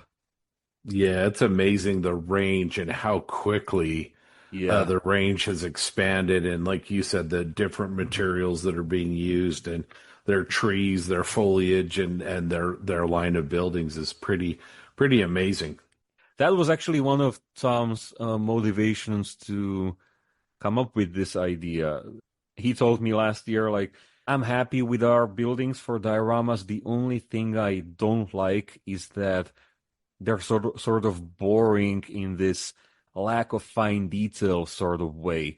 Because he told me, like, how they are making the masters for the huge buildings, like, to speed things up. They're all hand sculpted, but to speed things up, for example, they cut them with a laser cutter, the basic shapes, to ensure that everything fits perfectly, which didn't happen on my facade, and also to sort of pre-engrave the bricks with the laser cutter. And then the modeler who does the master, he does the fine sculpting and everything.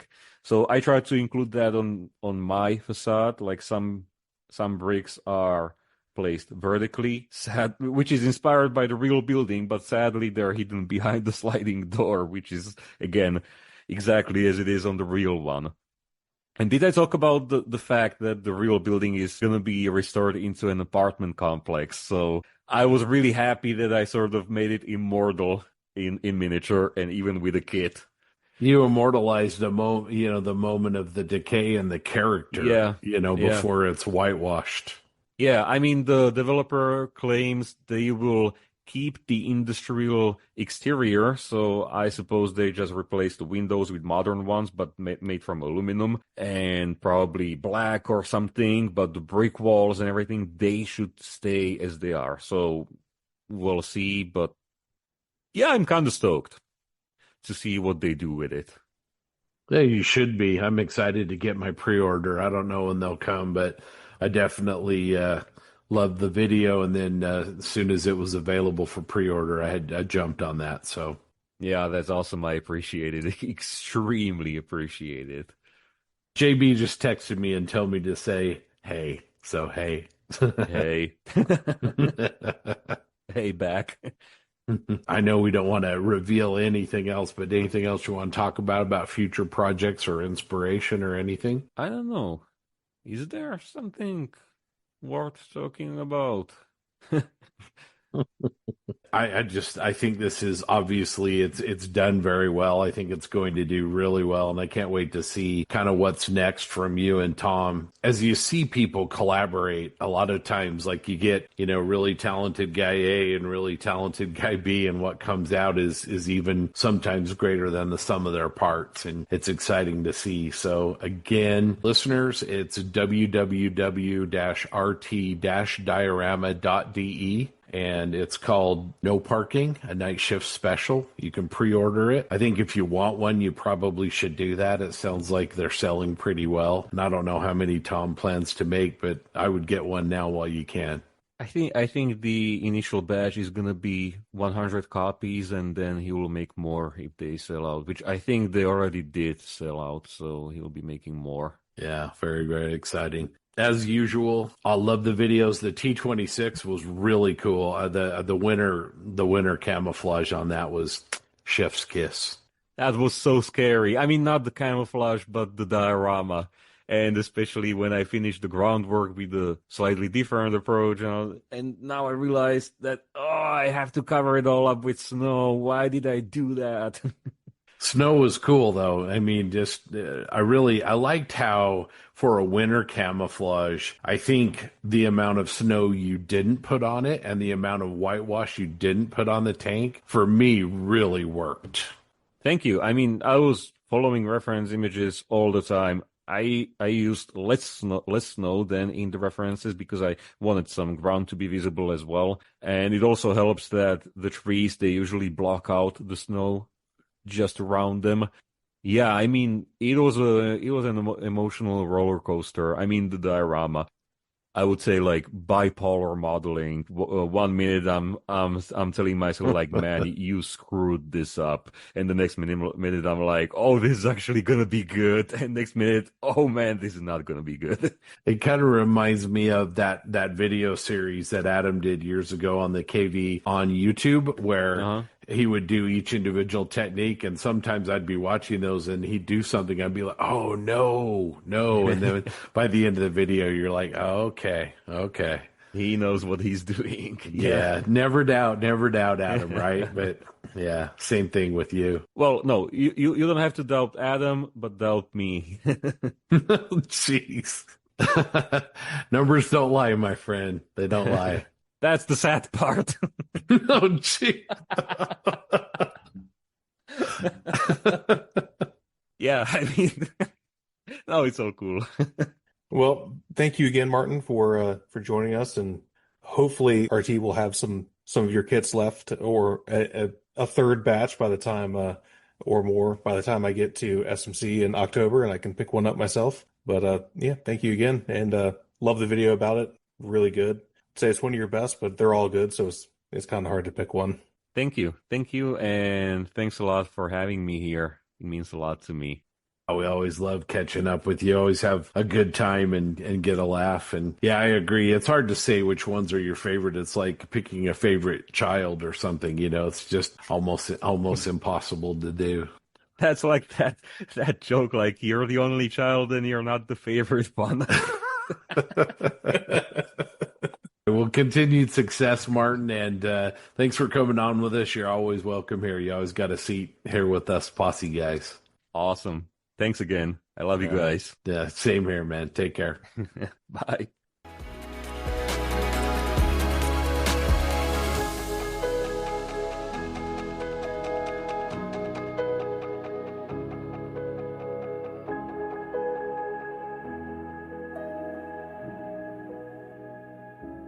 It's always a lot of fun catching up with Martin, and he's super excited about this new Façade kit. super excited about this new facade kit that he has. I know I've got one on pre-order. I'm really excited to get that, but I'm hoping it's going to be the first of many collaborations with some great people in the hobby. Normally, this would be where our English friend Jensen would really step up to the plate, but he's not here, so I'm going to do a very poor job of it. But if anybody out there listening would like to get some Plastic Posse merch and kind of rep the posse, you can do that by going to www.loungetrousers.com. You can find a number of clothing items. We have some new shirts that are already online and some new shirts coming. We got the new designs that have Peter Fidlotsky's incredible artwork for some of our group builds on those, and those are a definite must-have if you don't have any of those shirts. So anyway, check that out, loungetrousers.com, and I'd love to have you guys rep the posse. Anyway, thanks a lot for joining us for episode 118. Hope you enjoyed our discussion points and took some inspiration of your own from that. Again, please share with us if you have your own ideas about what inspires you and also what helps you maybe overcome the fear of sharing your work with others and collaborating with others. And we want to thank Martin Kovac and also Stewart Rolfe for spending some time with us and having some great conversations. We'll be back. This next episode will be a little bit later than normal because the next recording falls on the weekend of the Rocky Mountain Expo, and I will be otherwise engaged, as will Mr. Mayberry, and so we will be a week late on that. But we look forward to seeing everybody for episode 119. In the meantime, hit that bench and be creative and be inspired by others. Hopefully get out to some shows and share your work and just enjoy the hobby, man. We'll see you next time, and yeehaw.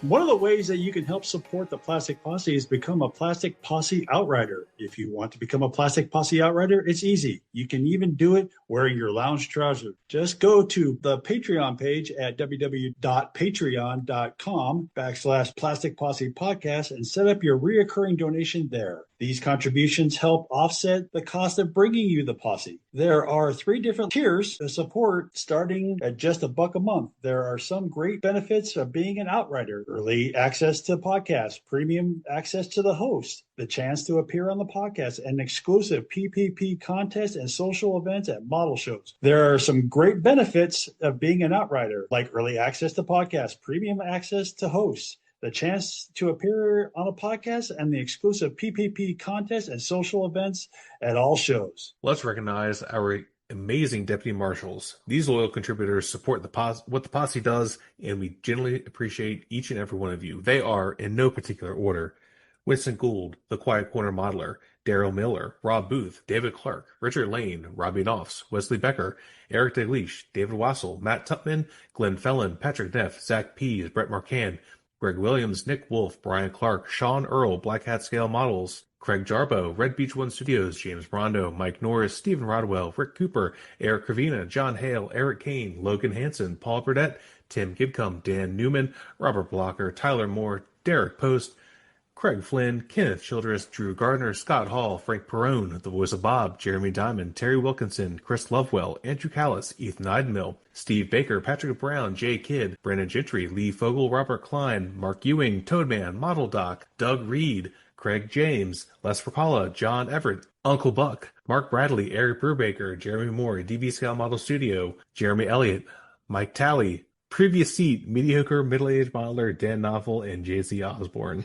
And let's not forget our posse foreman. This crew is made up of posse outriders who give the deputy marshals a hand. We also thank them for their support. We have Aussie Modeler, Graham, Keith, Dwayne, AK Armor, Bill, JAK, Casey, Teresa, Raphael, Russ, Stefan, Mickle, LeVar, Gil, Mike, Michael, Steve, Scott, Emery, the Krieger, Aussie Modeler, William, Jeff, Eddie, Ross, Warhoff Models, G. Baker, Tom Stuff, Crazy Loca, Len, Cliff, Damien, Cody, Nukeman Mike, Paul, iBones Models, Mr. Grizz, Jackson, Joel, Chris, Jamie, MD Model, Papa Steve Munsell, JV, Eric, Matthew, and David. I think Aussie Mahler got an extra mention in there. I think we got you twice, so good on you. We're twice as happy with you this time. And of course, our $1 and free Posse Outriders. Thanks a lot. We'll see you guys soon.